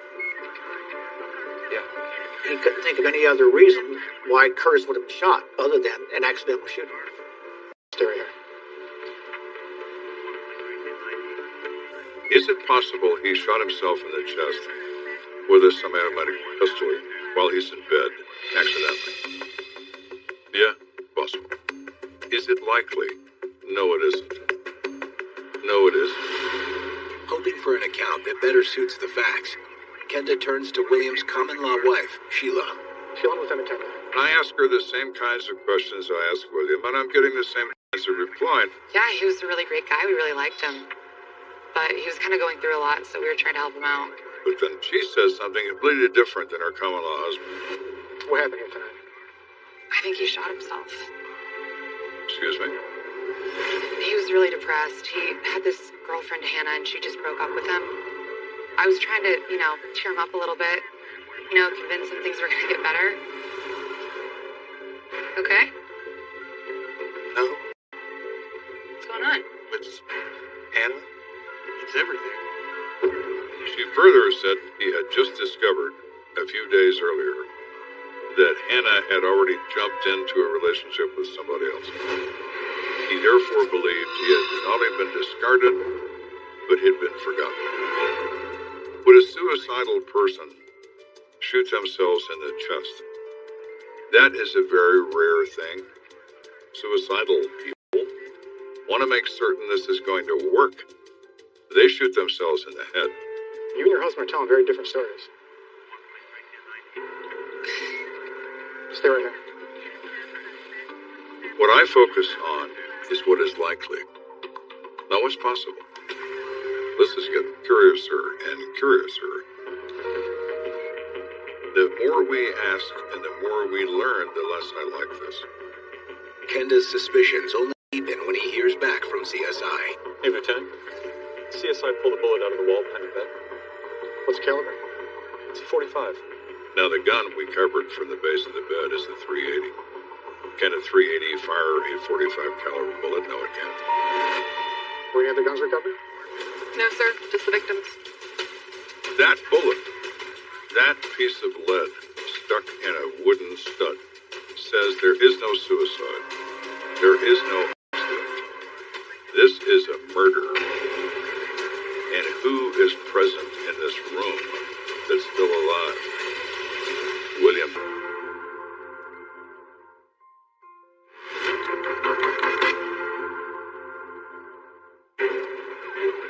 We're investigating the death of Curtis Ashley, who was shot at his residence. Curtis's roommates William Parks and Sheila Conway claim Curtis shot himself. But a .45 caliber bullet recovered from the wall suggests otherwise. That bullet says this is a murder. Are they trying to lead us down the wrong path? They're our best leads at this point. They're also our best suspects. I need to talk to the two of you. Either one of you own a gun? No. Because Curtis's gun isn't the one that killed him. This wasn't a suicide. This isn't an accident. It's a murder. He killed him. Is that somebody you? Is that why you're lying to me? So what's that talk about it? William understands all of a sudden that this is going south on him and his common-law wife.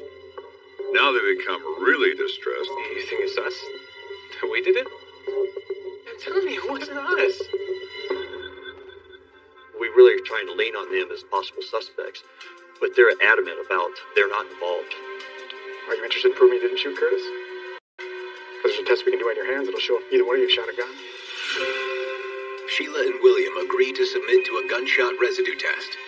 A GSR test is the only way to determine if they've fired a gun. There's going to be a certain amount of smoke, unburned powder particles, and various other chemicals that come out of the weapon and onto the hand of the shooter. If you fire that gun, there's going to be a result, and it's going to say yes or no. The GSR test confirms that neither William nor Sheila fired a gun that evening. The results are negative, Lieutenant. Neither of them? Neither of them. Thank you. So it's apparent that we now have a third person, unidentified, who somehow came into this apartment in the middle of the night and shot and killed Curtis Ashley and then left. So we checked for any signs of forced entry? Yeah, we did, but nothing. Nothing on doors or windows. Sometimes I forget to lock up. I'll see who's available. Start at campus. At this point, we're going to be contacting neighbors. They're probably our best leads. It's early in the morning. We're going to be waking people up, but we need to do that to find out if there's anybody out there who heard or saw anything that would help in this investigation. Real guns are real loud. They are startlingly loud. This is a .45 caliber weapon. It's going to go cop. So when we conduct our neighborhood follow-up, we turn a guy. Individual, his name is Dale Drummond. He tells us he hears a gunshot, and he is immediately awake. Hey, I've got somebody here with some information. We're down at the end of the hallway. It may have been close to 3 or 4 o'clock in the morning before I talked to a detective, but it was not one of those nights that you could go back to sleep. Hey, I'm Lieutenant Kenda. Dale Drummond. So you saw something? Yeah, I heard gunshots. Woke me up from a dead sleep, kind of freaked me out. I have a familiarity with guns, so when I heard it, I knew pretty much right away what it was. What happened next? My dog started freaking out in the backyard. He looks out in the yard, he sees 2 humans. Silhouettes only, it's dark, he has no outside light in his backyard. And they are scaling a 6-foot fence. He can't even describe them because of the darkness. But when they're scaling the fence, he hears one of them say, "Hurry up, let's get out of here." And it's a male voice. Then over the fence they go, into the car, and gone. That's all I can tell. Dale's tip gives detectives a much-needed break. So now, we don't only have a Mr. X. Mr. X is a friend. It can be good that there is more than one involved. Catch one, you catch the other one. Thank you. Based on Dale's statement, we're very interested in following the path that these individuals may have taken, looking for physical evidence, anything that might help in this case. Dale said he saw the guys go over the fence somewhere in here. That 6-foot privacy fence doesn't sound like a formidable obstacle, but in reality it is. You do a lot of scrambling before you actually get over this thing. Should be some scuff marks or damage where they went over. Yeah, look at this. Right here. There's fresh scuff marks on the fence. Pretty much gives us the exact location where they went over. What's that? A piece of a wristwatch, maybe? Faggot.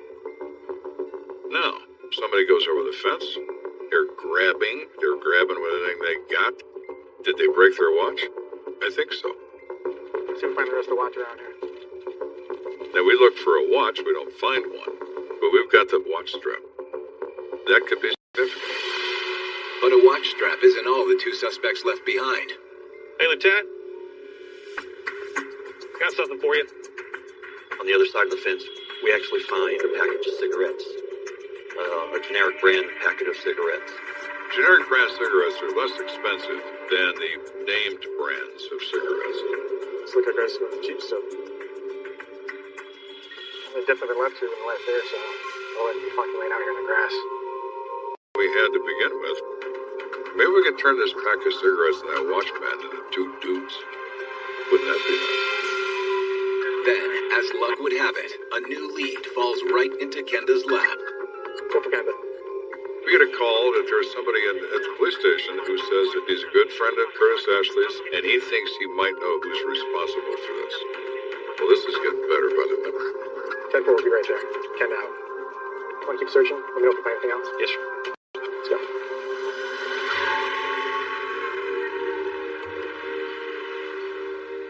This is Gary Cobalt. Hi, Gary. Have a seat. Thanks for coming in. I understand you have some information about the murder of Curtis Ashley. His ex-girlfriend did it.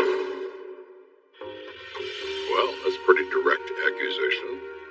Why don't you explain that, Gary? Why do you think that's the case? Hannah and Curtis fought all the time. I can't live like this anymore! They're always breaking up, on again, off again. But this last time they broke up, she was telling everyone she put a contract out on him. Really? She said, I want that son of a bitch dead. He further explains that he is well aware that Hannah is friends with violent gang members, and that therefore he believes that she has the ability to perhaps carry out a specified murder for hire, with Curtis being the victim. Curtis was so terrified he started sleeping with a gun. Well, now, he was sleeping with a gun, wasn't he? You're going to ask you an odd question. Okay. What kind of cigarettes do you smoke? I used to tell my detectives, I don't trust anybody. I don't trust my mother, and she's been dead for 11 years. No, I don't smoke. Ever have? So Hannah obviously becomes the focus of our case. Could it be that Hannah had this guy killed? Yes, it could. The femme fatale.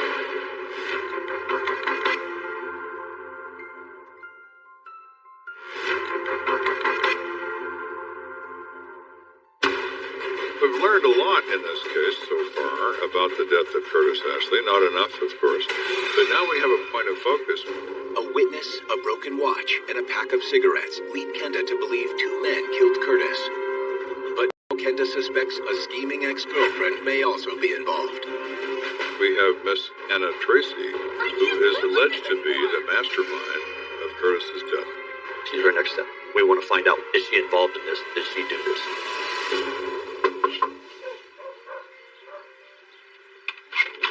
Anna opens the door in this low-cut jumpsuit affair. Can I help you? I'm Lieutenant Kenda, this is Detective Ritz. We're investigating the death of Curtis Ashley. Of course you are. Come in.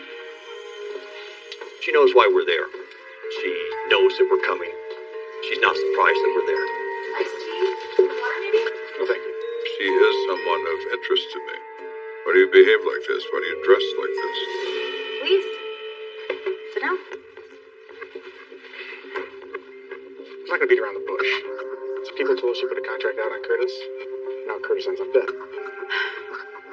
I just said I had a contract on Curtis. Do I really look like that kind of girl? Look, detectives, it's a long story. Did you know Curtis was a drug addict? Well, no, I didn't know that. So I asked her to explain what do you mean a drug addict? Well, he used and he sold so he can use. We were always broke. That's why we kept breaking up. Curtis! Curtis! Are you serious? Baby, what do you want from me? I swear to God I'm trying to quit. The minute you say drugs and then you say dead guy, this is an enormous complication when they're both uttered in the same breath. And the guys you have money to started coming around here, roughing him up, threatening me. You know I'm good for the money, man. If you don't pay me, you are a dead man. Is this while you were together or after you broke up? Both.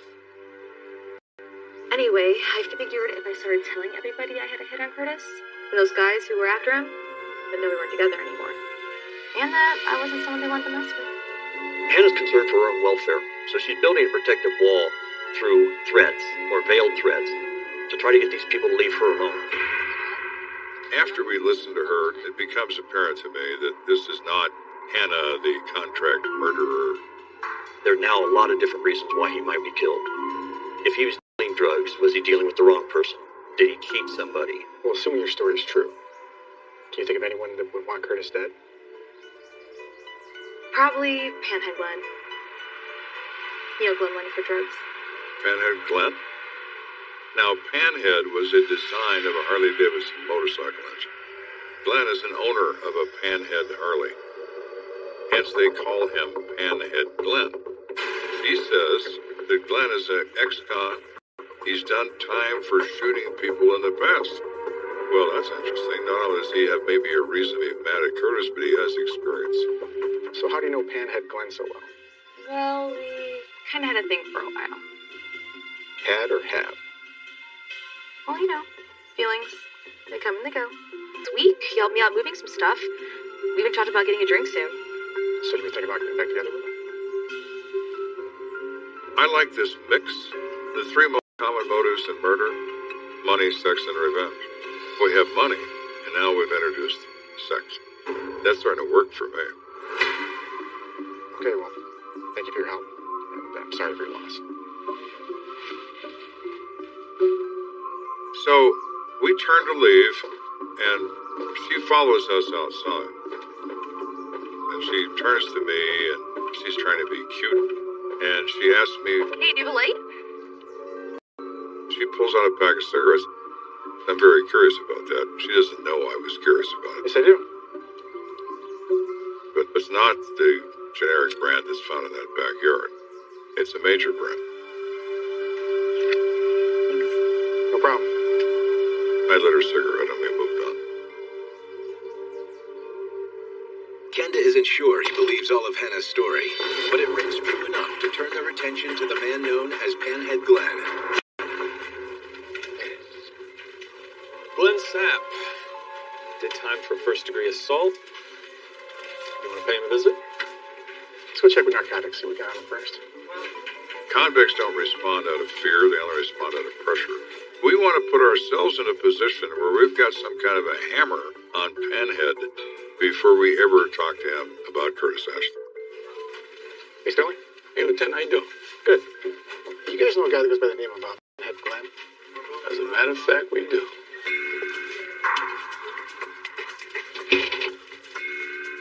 Got an active investigation of this guy right now.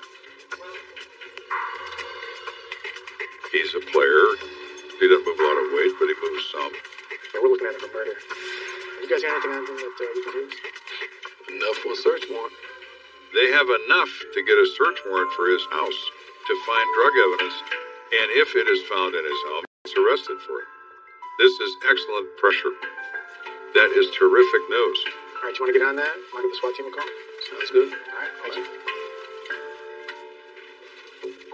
The Narcotics Division agrees to collaborate with Homicide and conduct a surprise visit to the home of Panhead Glenn.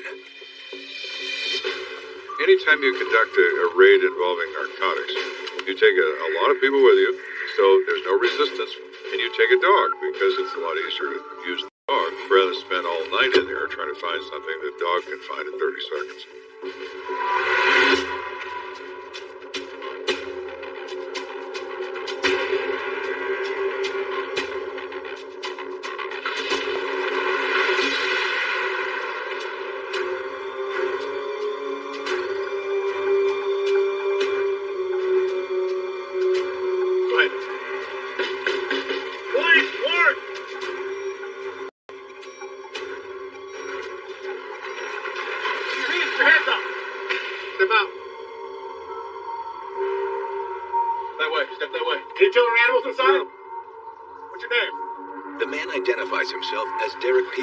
Not Glenn Sapp.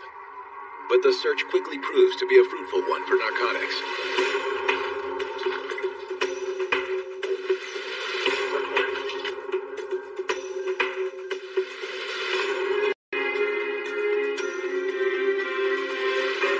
Because we surprised him with our arrival, there's half a key of cocaine on the coffee table, in plain view, and the dog immediately goes over it like, look at this, boys. Lieutenant, about this guy hiding in the closet. What's your name? Glenn Sapp. Excellent. Arrest him. Can't find you back. all know. So the search continues. But nonetheless, he's in possession Schedule 2 controlled substance. It's a felony. And he is a parolee. And now, therefore, we own him. He's arrested and charged. As the canine team sweeps the final room of the house, the dog detects something else of interest. As they approach one of the bedrooms, the dog just goes crazy. Lieutenant, I think we got something else in here.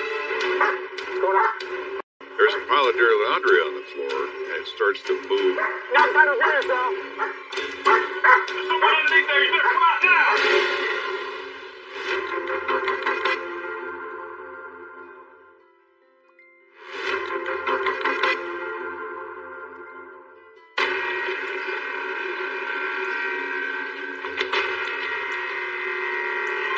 We're at Pinhead Glenn's house, and we have a couple of people in custody already, and we're about to apparently have a third one under a pile of dirty laundry. You're all safe. Now's the time to reveal yourself.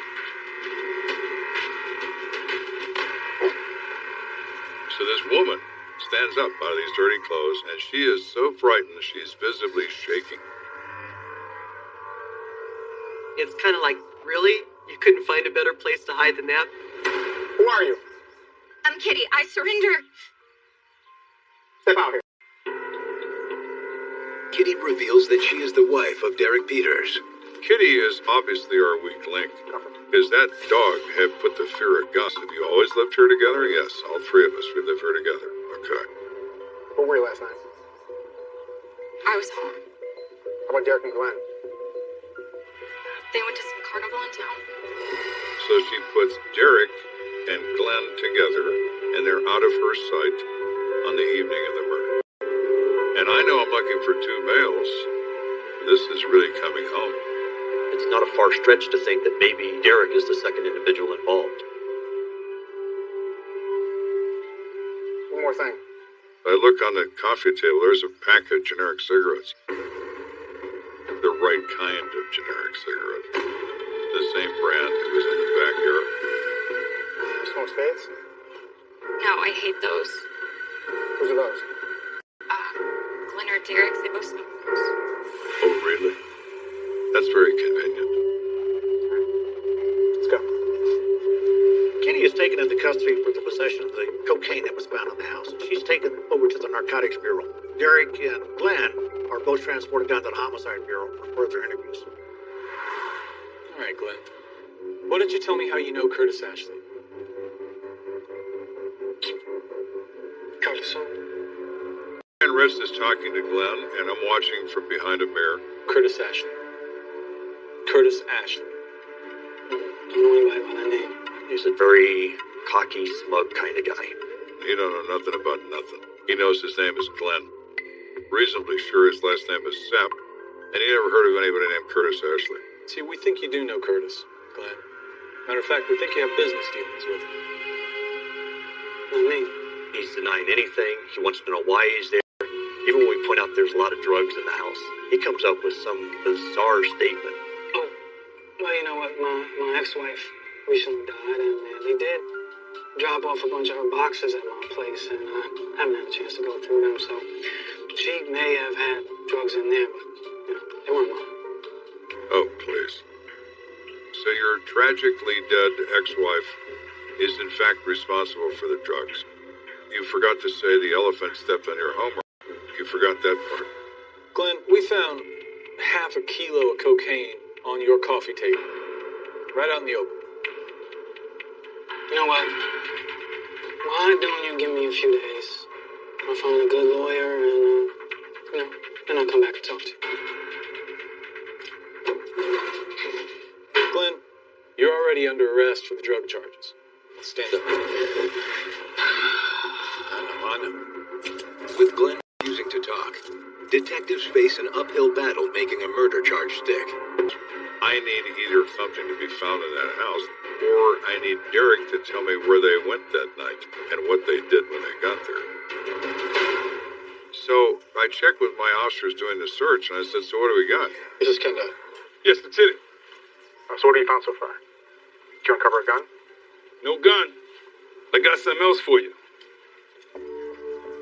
got a watch with a broken old buckle. Ooh, I like that. The officer tells Kenda the watch was found on Derek Peters' dresser. Oh, that's perfect. I need to bring that down here immediately. Yes, sir. I'll send it right over. So we have found the part of the watch that wasn't attached to the fence in Curtis Ashley's neighbor's backyard. That's a key piece of evidence to tie him to this case.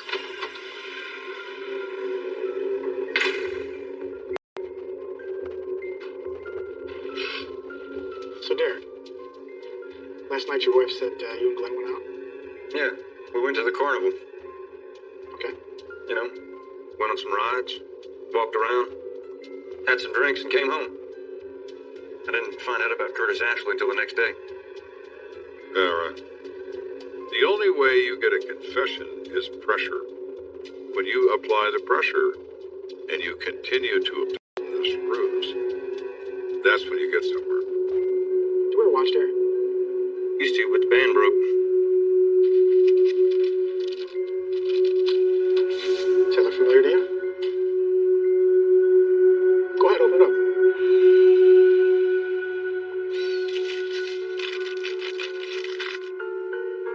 Now he's rattled. He's looking at that buckle, and his mind is racing. Where'd you get that? Because this, we found in your room. And that, we found stuck in a fence behind Curtis Ashley's apartment. We're looking at you for this murder. I said, Derek, you know where this is going. You're going to jail. Maybe for a very long time. He drops his head and starts looking at the floor. This is the moment you wait for. Surrender. Emotionally, he has surrendered.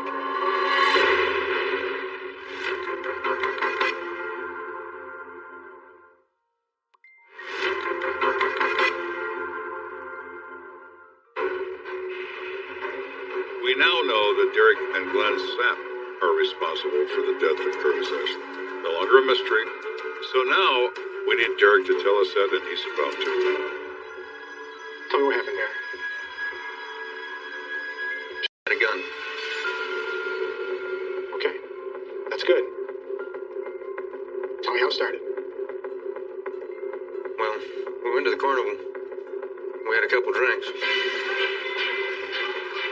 Man, Curtis is really pissing me off, man. Yeah? He's owed me money for months now. Always got an excuse. Yeah, he stole a gun. Damn right.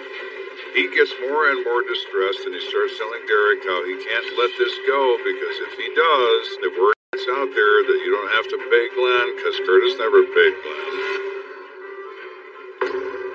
So he says while they're there, they're drinking, they're talking about this, they see Hannah there. Hey, Anna. Hey, guys. Hey, yourself, sweet thing. And she's important to him. Her affections are important to him. Do you know where Curtis is? We need to talk to him. Yeah, I saw him earlier today. I thought you two weren't talking. Well, Glenn believes that Hannah hates Curtis. Well, she doesn't. And she's playing with Glenn's emotions. She says we're in a better place now and we're fine. And Glenn is like, what? Look, I don't want you talking to him. Glenn is already upset. And now Hannah shows up and pours gasoline on the flame. hey, look, I gotta go. My kids are waiting on me. You see you tomorrow? Maybe.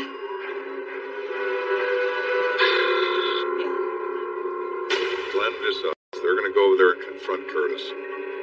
Derek's opinion is they're going to get the money and then Glenn's going to calm down and they're going to leave. That's what he believes is going to happen. Let's check the front door before we try the windows.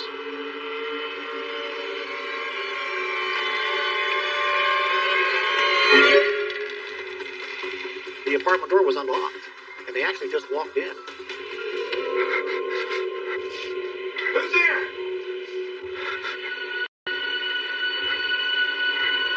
Glenn sees that there's a gun. And he immediately fires one shot.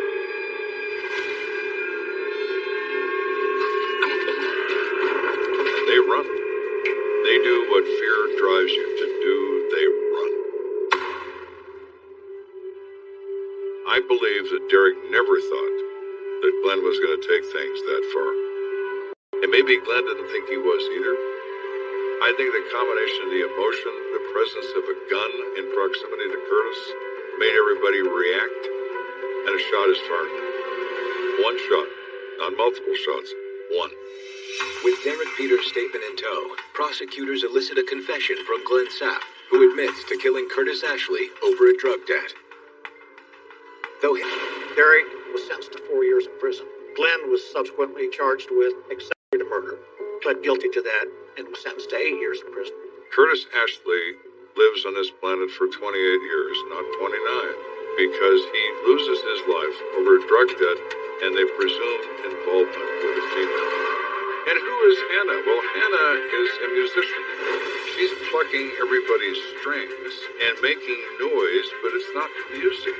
It was clearly Hannah's intent to stir the pot with a radioactive spoon between Glenn Sapp and Curtis Ashley.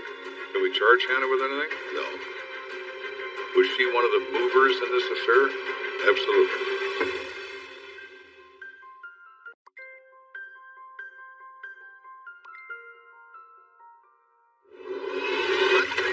A petty dispute leaves a local student clinging to life. Somebody was just blitzing him. His arm was cut, clear to the bone. To solve the crime, Lieutenant Joe Kenda must weed through a pack of peculiar suspects. Whoever did this is out of control. Hands up! But stopping this madman I'm going in. proves riskier than he imagined. Police! He represents clear and present danger. Anybody could be the killer. The human body is not resistive of injury. You can die a million different ways by a million different instruments because the body is fragile. If you let bodies speak to you, they will. There's one thing that never changes: murder. A life has been taken. Their stories are now my stories. I never know where a case is going to lead, but I'll never stop until it's solved. Somebody has to look out for the victim. If you kill, I will find you.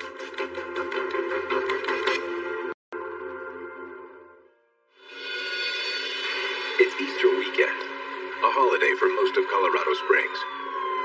But not for first responders Tim Dienst and Bill Runge. A 911 call has them rushing to the southeast part of town. They pull into the neighborhood and the lights are out, except for the one house that they're responding to.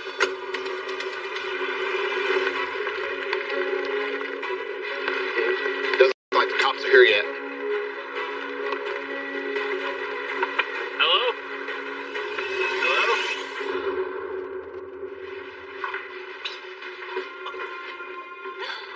Charles! Charles! Tell him it was an accident! Tell him! Ma'am, I need you to step back, please. Tim immediately goes to attend to the person laying there Step back, please. Ma'am. that looks mortally wounded. Sir, we're EMS. We're here to help you. He lifts up the shirt and sees multiple stab wounds. Tell him! Tell him it was an accident! Ma'am, I need you to stand back. Got multiple stab wounds to the abdomen. Need to assist his ventilation.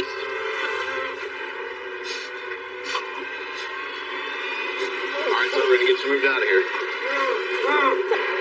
Tell them, Charles, please! Across town, Lieutenant Joe Kenda is wrapping things up at the office.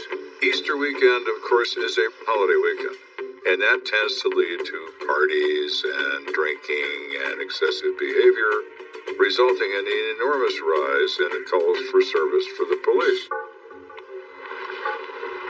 I know it's late, but I'm gonna need those reports done tonight. Call me if you need to.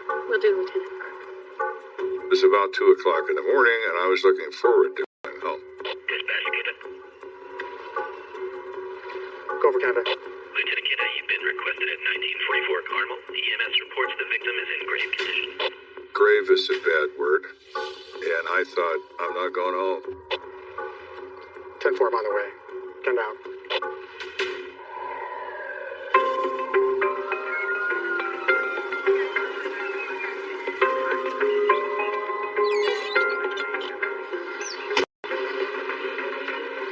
Good morning, Lieutenant. Hey, Josh. So what do we got? Pretty brutal stabbing. Male mid-30s. EMTs are transporting him over to St. Francis. The victim is identified as 36-year-old Charles Walker. Charles was a veteran. He had fought for his country in Vietnam. He was trying to better his life, going to college, starting a new job. I mean, everything was on the right track for him. He's got multiple wounds, chest, abdomen, groin, upper thigh. It is often referred to as a blitz attack. Blitzkrieg, lightning war, a term brought to us by the Germans in World War II. Someone is frantically attacking with a knife. Any suspects? Yeah. Patrol's got Lee Hines secured over there. She did dial 911, and she's absolutely covered in his blood. The majority of violent crime occurs between people who know each other. So I'm very suspicious of Miss Hines. I'll talk to her after I check out the scene. Right this way.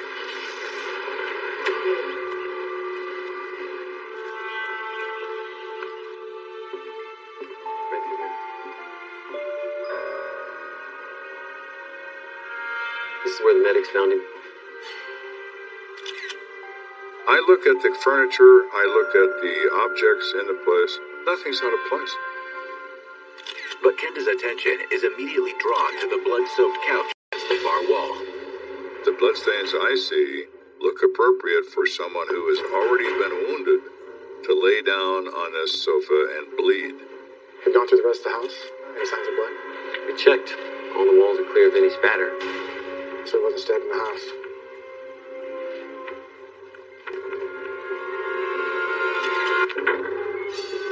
Given as much blood as this person has lost, then there's got to be a blood trail.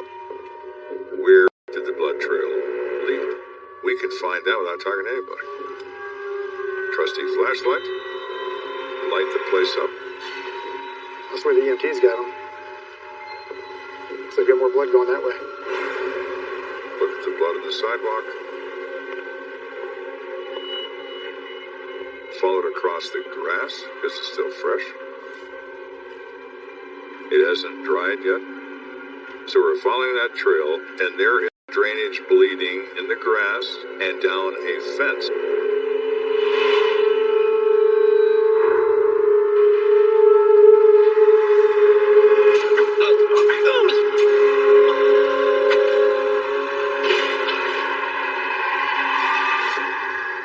So it's obvious to me that whoever did this did it right here. Looks like we had a footprint. There are sneaker prints in the blood in the dirt adjacent to where the stabbing probably occurred. Now, I do not know whether the shoes worn by the victim produced these, but it could also be that they have some other connection. The woman was in the house? Behind? Yeah, she said anything about a confrontation with Mr. Walker? I don't know how far Patrol got in talking to her. So I'm looking at this evidence. This didn't happen in this house. But what if the disturbance happened in the house? What if the woman picks up a knife and announces she's going to cut him high, wide, and continuously?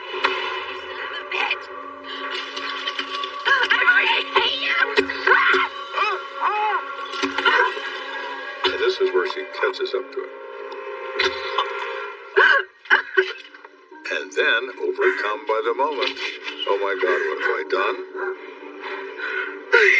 Helps him back home, and then calls 911. I can see how this could work. At this point, the person that may have the best information of which interests me is this woman, Lee Hines. Science, can you step out, please? When the police asked me what Charles had done that night, I told them I did not know. She has got a great deal of blood in her clothing and her person and her hands. Before you say anything, I know what you're thinking. Oh, really? The blood that's all over her is obviously from the victim. So if you have blood all over you, then you require a substantial explanation of why you look the way you do. I didn't attack them. Charles! Oh my god, what happened? She has an explanation about the blood. Is it reasonable? Yeah, that could be true. But it could also not be true. So, we'll see. And let's start from the beginning. Tell me what happened tonight and how your boyfriend came to be stabbed. I told them that Charles was not my boyfriend. He was a friend of mine that I was helping out. He was my roommate. Now that dramatically changes my perspective. If you're not involved with him, it is less likely that you would engage in violent crime. Charles was close with his family, but they did not live in Colorado Springs, so he didn't have their support. That's why I let him stay with me while I got on his feet. I came from Albuquerque, and he was in the military and in Vietnam. He was working really hard to put himself through school, and I just can't believe that this is it for him. Lee comes across to me as very truthful, very emotional. She cares about him as a person. I've decided, at least for now, she's not part of this.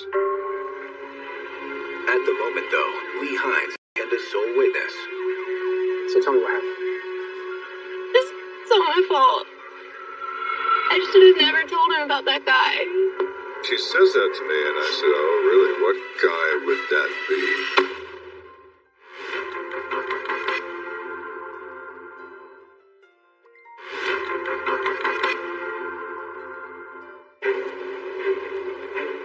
We have a Vietnam veteran named Charles Walker who's in the hospital in critical condition. And his roommate has just informed me she might know why. And she might even know who. Tell me what happened, Lee. It was around 2 a.m. There was this really loud party next door. Charles wasn't even home yet. And I got up to get a glass of water, and I looked out my window. She sees this guy. He's sitting there yelling at everybody. Shut the up! And then he... Then he what? She acted like she didn't want to tell me. What else? I said, Miss Hines, I'm a policeman. I mean, you're not going to tell me anything that's going to embarrass me. What'd he do? Then he... leaved himself. I'll be right there!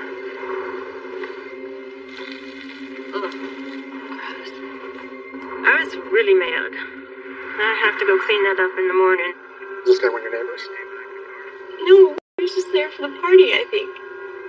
Have you ever had any problems with your neighbors? People through the party?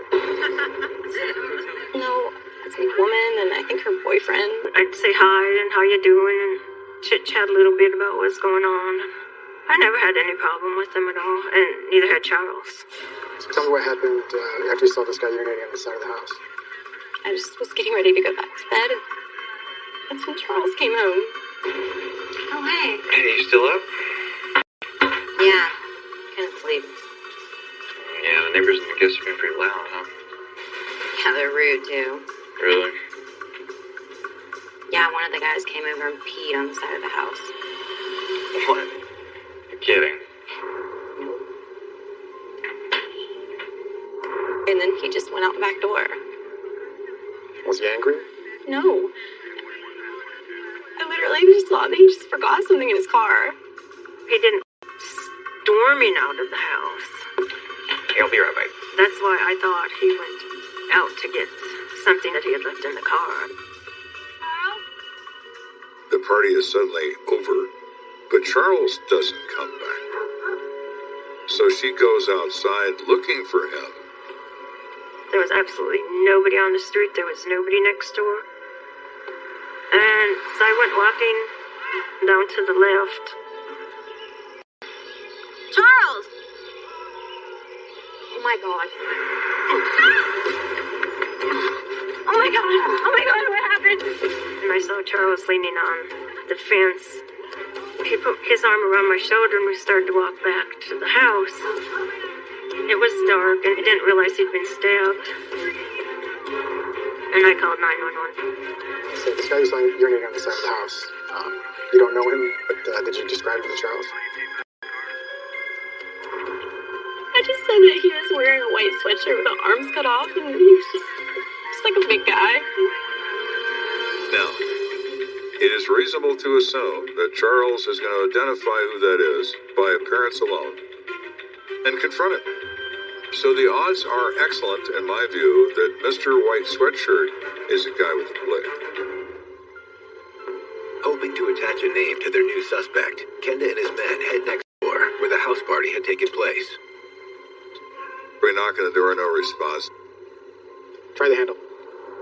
One of the officers shined a flashlight on the door. There's blood smears on it. I'm going in. Reason for entry is the exigent circumstance of could there be someone hurt in here. We want to make certain of that fact. No one is in here dying. Police! Clear.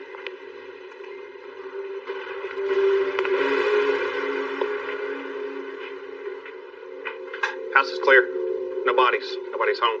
Looks like everyone sure left in a hurry. All right, let's glove up and search the place. When somebody really gets hurt, everybody's first instinct is to run. Because they know the next people that are going to come here are going to be the police. And nobody wants any part of that. Kenda and his team continue searching the house for clues. There's nothing in the bedroom that stands out. Furniture is in the rightful place. There is no blood and nothing is out of order. I'd walk in the bathroom.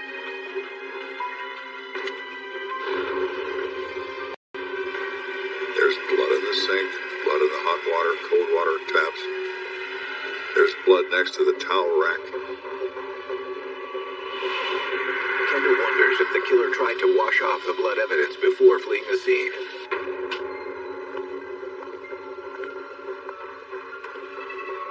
Hey, Lieutenant, check this out. The sink has got water and soap suds in it. The water's still lukewarm. And there are knives in the water. Kitchen knives from the knife block. Kenda is confident one of the kitchen knives collected from the sink is in fact the murder weapon. Hey, Lieutenant. Go for Kenda. The victim passed away just not too long ago. Copy that, Kenda. When they told me he passed away, I kind of lost it. I'm sad for the family. I'm sad for me that I lost a friend. And it's just sad all the way around. As Kenda's team concludes their initial search of the house, they turn their attention to tracking down the homeowners. Not only can they ID my suspect, the evidence in the house says they've watched him cover his tracks. All right, let's set up a surveillance on the house. At some point, whoever lives here's got to come back. Yes, sir. You got it. This is their house, and all their stuff is here. And the immediate fear factor will eventually subside. They're going to come back.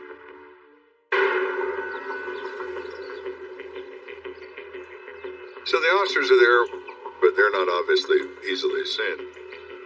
Think they're gonna come? No. Probably not.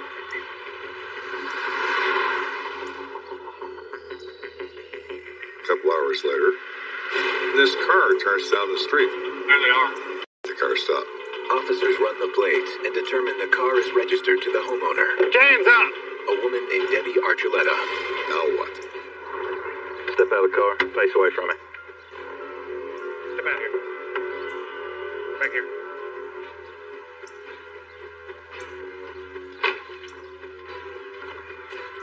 Stop right here. What's going on? What's your name? My name's Debbie Archuleta. She lives there with her boyfriend, John Martinez. The driver was a fellow named Keith Harris, but he wasn't of interest to us. He didn't appear at that time to have anything to do with us. Why don't you take a seat in the vehicle? Is everything okay? I'll explain everything in a minute. She is a material witness in a homicide. We're not releasing her. Kenda's men haul Debbie Archuleta down to the station. In Kenda's office, Debbie vehemently denies knowing anything about the attack on Charles Walker. As far as what happened with the neighbor, I heard he got cut somehow. It happened outside. John and I were already inside starting to clean up. Everybody's in the bathroom when the shots are fired. Everybody's in the garage when the knife comes out. Nobody seems to know much of anything. So why'd you and John get out of there so fast? I've got a couple of kids, and I just wanted to get out of there. Run. And that's what she does. Takes your kids, takes your boyfriend, and they beat feet. Debbie, my officers and I have already been inside your house. You have? Her eyebrows went up. That surprised her. We found blood. A lot of it. You would know anything about that, would you? I don't know what to tell you. Now we're lying. Before, a little bit of truth here and there. Now we're flat lying. So where's your boyfriend? Where's John? Maybe he can tell us the truth. I don't know where he is, I swear. After we left, he said something about our friend Keith going to drop him off at a relative's house for Easter. Which relative? What's the name? I don't know, he didn't say. Why are you protecting John Martinez?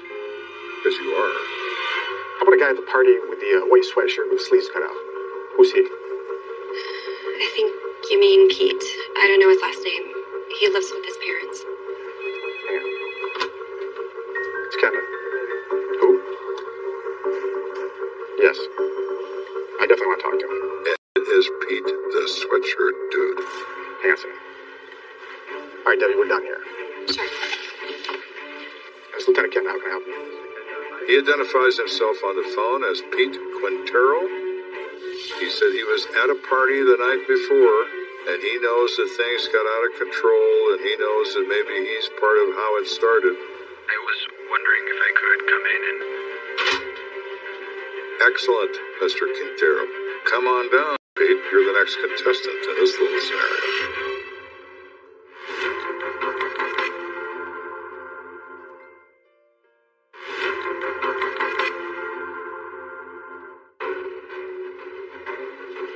We're investigating the death of Charles Walker, age 36, and I am finally in contact with Pete Quintero, who to this point in this investigation has been my prime suspect. Mr. Quintero, thanks for coming in. He is anything but a hardened criminal. I heard about the guy getting stabbed, and I told my parents I was at that party, and they told me to contact you guys. Good for Mom and Dad. So he says he goes to this party, and they're there having a good time. Hey, how's it going, I was in line for the bathroom, and I guess I was kind of drunk. The line's terrible. I'm just gonna go on the side of the house.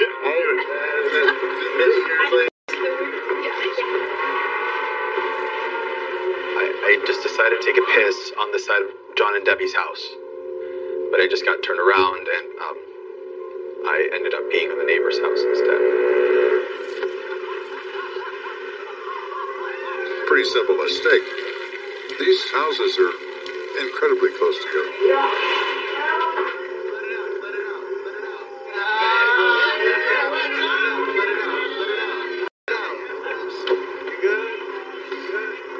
And Charles showed up a few minutes later. Excuse me, man. Can I talk to you for a second? Asking Pete, why did you do that? He pissed in my garage door, dude.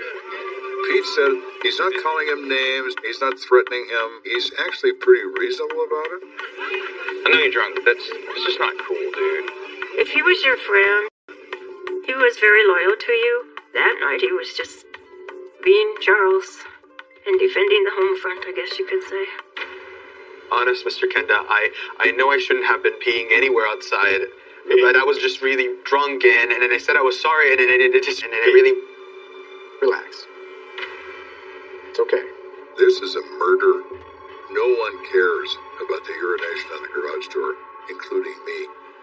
But everybody cares a whole lot about the former Charles Walker, who is now a dead guy. Tell me what happened after you talked to Charles Walker. I mean, he told me that it was okay, and just not to do it again. And then John comes out, and they started getting into it a bit. Problem, Charles? Your friend, he pissed on my garage, okay? What are you talking about? Did they fight? No.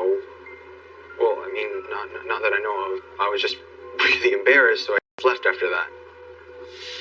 Pete, of course, could still be a suspect in this event, but his general demeanor doesn't lead me to think that he's the guy. All right, Pete, I'm going to let you go.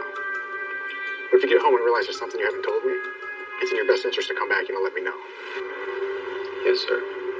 If what Pete Quintero has said is true, Kenda's list of potential suspects has grown substantially longer. Pete says John went back to the house, and there were other people around. What if somebody else decided to take up John's cause and confront Charles as well? Kenda is more eager than ever to track down homeowner John Martinez. But so far, he hasn't been able to locate him. Lieutenant. Hey, Josh. We picked up a guy and he's being arrested for DUI. He's claiming he knows something about who stabbed Charles Walker. So talk to him. All right. I'm introduced to this guy, Mr. DUI guy, who's still got a little juice in him, but he's coherent.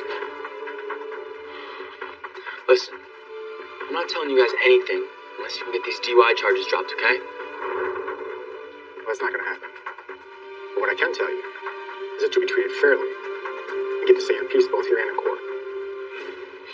Okay. He says, I was at this bar, and this guy walks in, and a guy next to me leans in and says, hey, see that guy?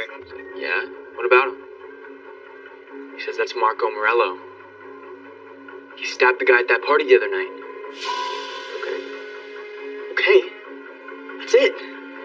I just gave you the name of your killer. And that's his information. Stay put.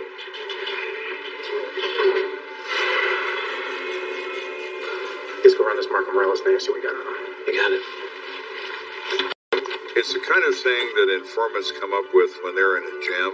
We still have to look into it, but I'm not confident that this is meaningful. But the next day, Kenda receives a surprising piece of information. Lieutenant, this Marco Morello guy, turns out he's got an assault record. But check this out. Apparently, he was involved in another stabbing 2 days after Charles Walker was killed. Oh, really? Well, maybe Marco is a little more interesting than we thought.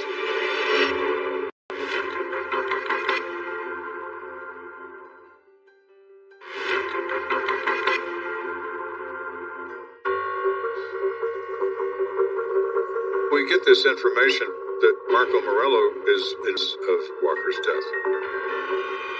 Is this guy just like a serial stabber? Or is the second stabbing somehow related to Charles' murder? There's definitely a possibility that Marco could be the killer. So what do we know about that? Check this. The incident took place right in front of the Detectives Bureau. What? You gotta be kidding me. And I said, if you're going to stab somebody, wouldn't you pick a different place to do it than in front of the Detective Bureau? Hold the case.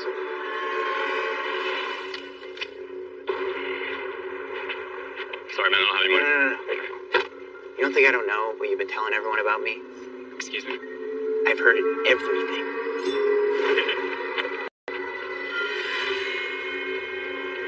Turns out this isn't a stabbing. This is an accusation of menacing with a weapon. If you threaten someone with a gun or a knife or a grenade or whatever, and nobody gets hurt, you've committed the crime of menacing. They arrest Marco, they take his knife away. It's a small pocket knife. Does he have another knife? I mean, knives are easily obtained. So he is an issue we have to look into. He was drunk when they arrested him, so they released him to one of the detail places. Maybe he's still there. Good idea. Let's take a ride. With a few phone calls, detectives are able to track down their new person of interest, Marco Morello. Colorado decriminalized alcohol abuse years ago. So drunks found in the street are given to treatment centers. Marco, I'm listening to Kenda. I don't need you to tell me everything you know about the stabbing of Charles Walker. Charles Walker? Yeah. Marco comes across as a harmless, pathetic kind of guy. He implies that he has information that no one else but him has. I don't have any real personal knowledge of what happened other than what I read in his autopsy report. It's like, excuse me? Yeah? No one knows about the autopsy report. But as Kenda and Detective Hendricks listen to Marco Morello, they realize he may not be the most reliable source of information. He had all these different wounds from all these different knives, right? It's just knife after knife after knife. It's like a million knives all at once, you know? It's crazy. Hey, Mark, excuse us for a second. Yeah. We walk out of the room and we speak to the detox counselor. Does Mark have a history of mental illness? He's been diagnosed as a paranoid schizophrenic.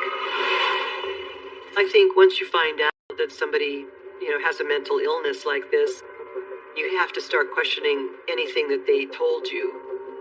How much of this is really real and how much of this is just... There is no way this guy did anything to Charles Walker. Or anyone else for that matter. He is not the right guy. That is the end of Marco. With yet another lead evaporating, Kenda is increasingly anxious about finding the elusive John Martinez. According to his girlfriend, is staying with an unidentified relative. The guy that started all this is mysteriously absent from where he's supposed to be. He's not home, and he's not at work. I get very distressed about people who are not where they are supposed to be. Why are you fleeing the police? That's when Kenda comes up with an alternative plan for tracking down his suspect. This is Kenda. Yeah, can you do me a favor and locate a Keith Harris? He's the guy that drove Debbie, the homeowner, back the morning after the party. James out! The guy that drove her by the house when she was observed by the police is the same guy that drove John to his relative's house hours after the stabbing. Great. Thanks. So now we need Keith Harris to shed some light on John's involvement in this crime or his lack of involvement. He now represents a key. Within the hour, Kenda is seated in Keith Harris's living room. Look, Debbie came over, and then I took her home.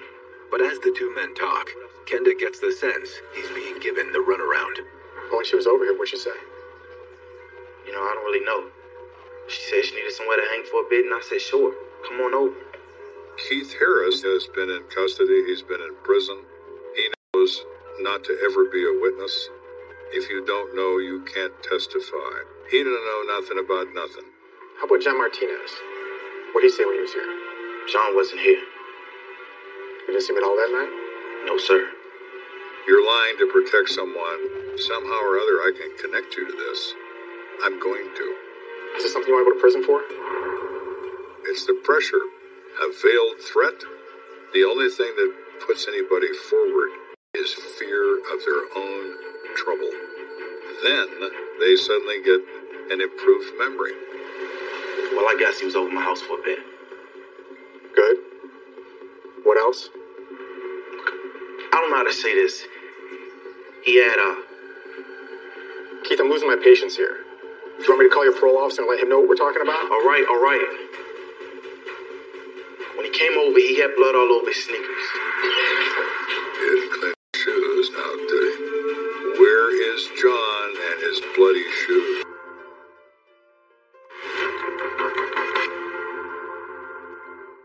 My experience tells me that John Jacob Martinez is the guy that stabbed Charles Walker to death. And he's got blood on his shoes. And I don't only want to find the shoes, I want to find the dude that's wearing them. Has located Keith Harris, who admits that John stayed at his house the night after the stabbing. When he came over, he had blood all over his sneakers. But that's not all. He had blood on his jacket too, like on his sleeve. Sorry about this. Thank you. No problem. And thanks for letting us stay here on such short notice. No problem. You know where the blood from? I got in a fight with my neighbor. Did you ask him about it? He said he cut him a few times. You're right, John. You certainly did. The next morning, before I took Debbie home, he asked me to take him to his grandfather's house. Well, I appreciate you being honest with me. No problem. I'll be in touch.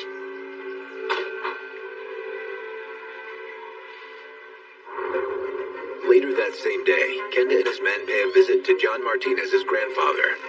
But he insists John isn't there. He's obviously lying to protect him.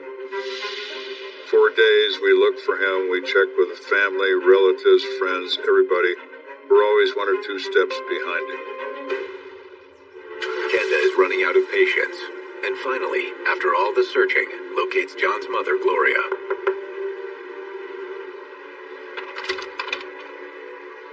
Mr. Martinez. Kenda's approach this time is to put the fear of God into her.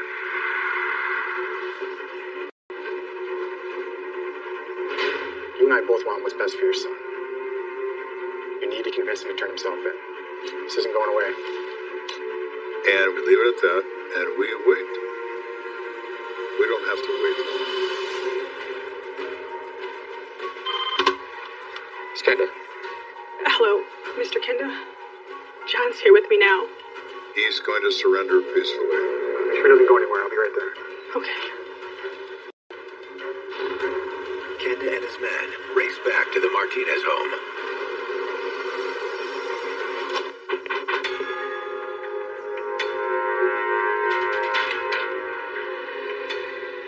John looks like a little kid.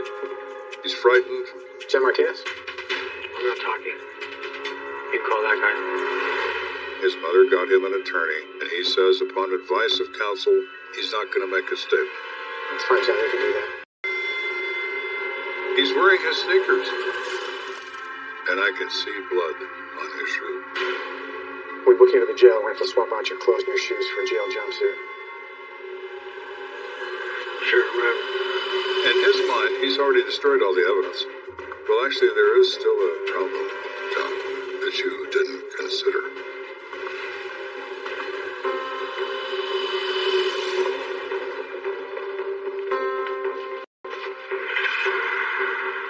Once John Martinez has been booked into custody, Kenda sends his clothes to the forensic lab for processing. The blood on his shoes match the general type and antigen levels of the victim. Done. Deal. With the physical evidence linking John Martinez to the murder of Charles Walker, Kenda reaches back out to the man caught urinating on the house, Pete Quintero. The more I think about it, the more Pete's story sounds too convenient. He leaves right before everything spirals out of control. Pete, unless you want to be named as accessory to murder after the fact, you better start talking. Pete now knows, because it's all over the news, that John Jacob Martinez has been arrested. He knows that the plan of pushing away any suspicion from John is over. Okay. Well, like I said before, John and Charles were getting into it, and then John went back in the house, right? Then John comes back out, and he has a knife. No, I don't. What are you doing? And I swear that is when I left, because I could tell where things were heading. Why are you running? You scared of me? He chases him until he catches up to him. And he hooks him with that blade.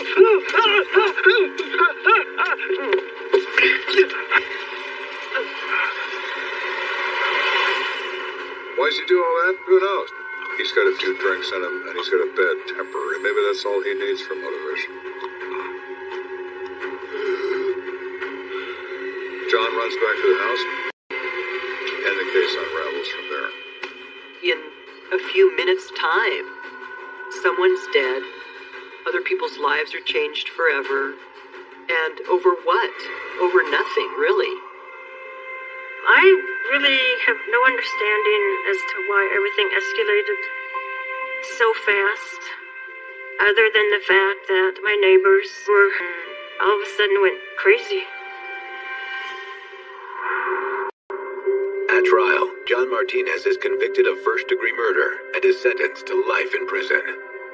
I lost a friend of mine to violence, unnecessary violence. He would do anything he could to help you out. And he was an all-around nice person. If this hadn't happened, I think Charles would have gone out and graduated college and would be having a successful life.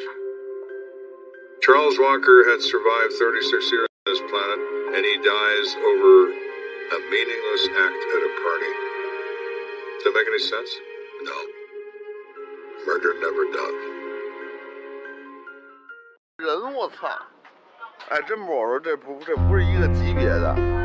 那个，哎，这200不算贵，比北京那便宜。哎，我跟北京跳那个，就刚才你们看那视频，那是一个小湖，你知道吧？那个小湖，你给人感觉吧，反正也挺吓人。我操，这他妈面对整个大海，从他妈那往下跳，远处，哎呦，我操，那制空感，妈吓死个人呀！吓死个人呀！这动漫体验是什么？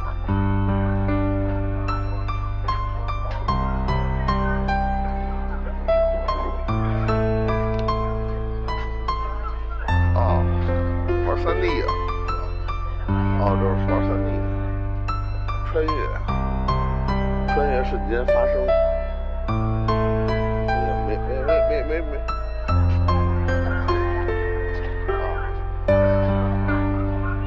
有喝的吗？来一瓶喝的。有屋子这有风。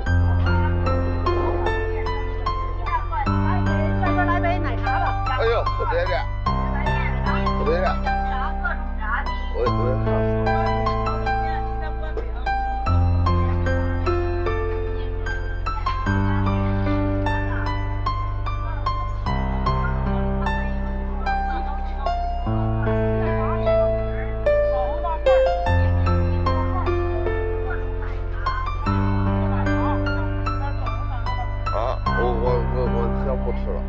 不吃了。我这美食肚子，我得留晚上吃，我得留晚上看电用。我觉得咱不能吃这个，是咱们来了，要不就吃外头的，不能把肚子浪费在这上。王哥游泳也起码跳，哎，我跳了，还跳了。火箭蹦迪这边啊，火箭蹦迪我也不蹦。上回那蹦是祥云哥刷了那个6个超火，4个超火，不是几个也忘了，反正是3、4个大超火我才上去的，那玩了命了那是。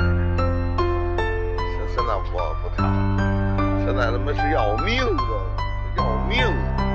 那会儿年轻还行，那会儿我才39岁，现在都40了，不行了。那会儿我30多岁还能干这事儿，现在40多了干不了这事儿了。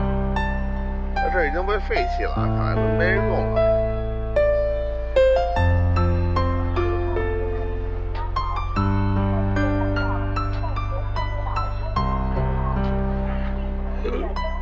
还真是100万热度。你看那岛也没多大，感觉确实没多大，都是个人工岛。那就是个人工岛，就是个人工岛。啊，这上面都是游乐是他呀弄了一个人工岛，然后呢就拿一些人为玩的玩意儿建造下来了，不是什么自然风景区，这是一个人工岛，应该是吧？人建了一个人工岛，没有什么这小孩玩的，一小游乐场，主要就是这个索道。我跟你说，就是这索道赚钱，这东西基本我都没人玩，基本是没人玩。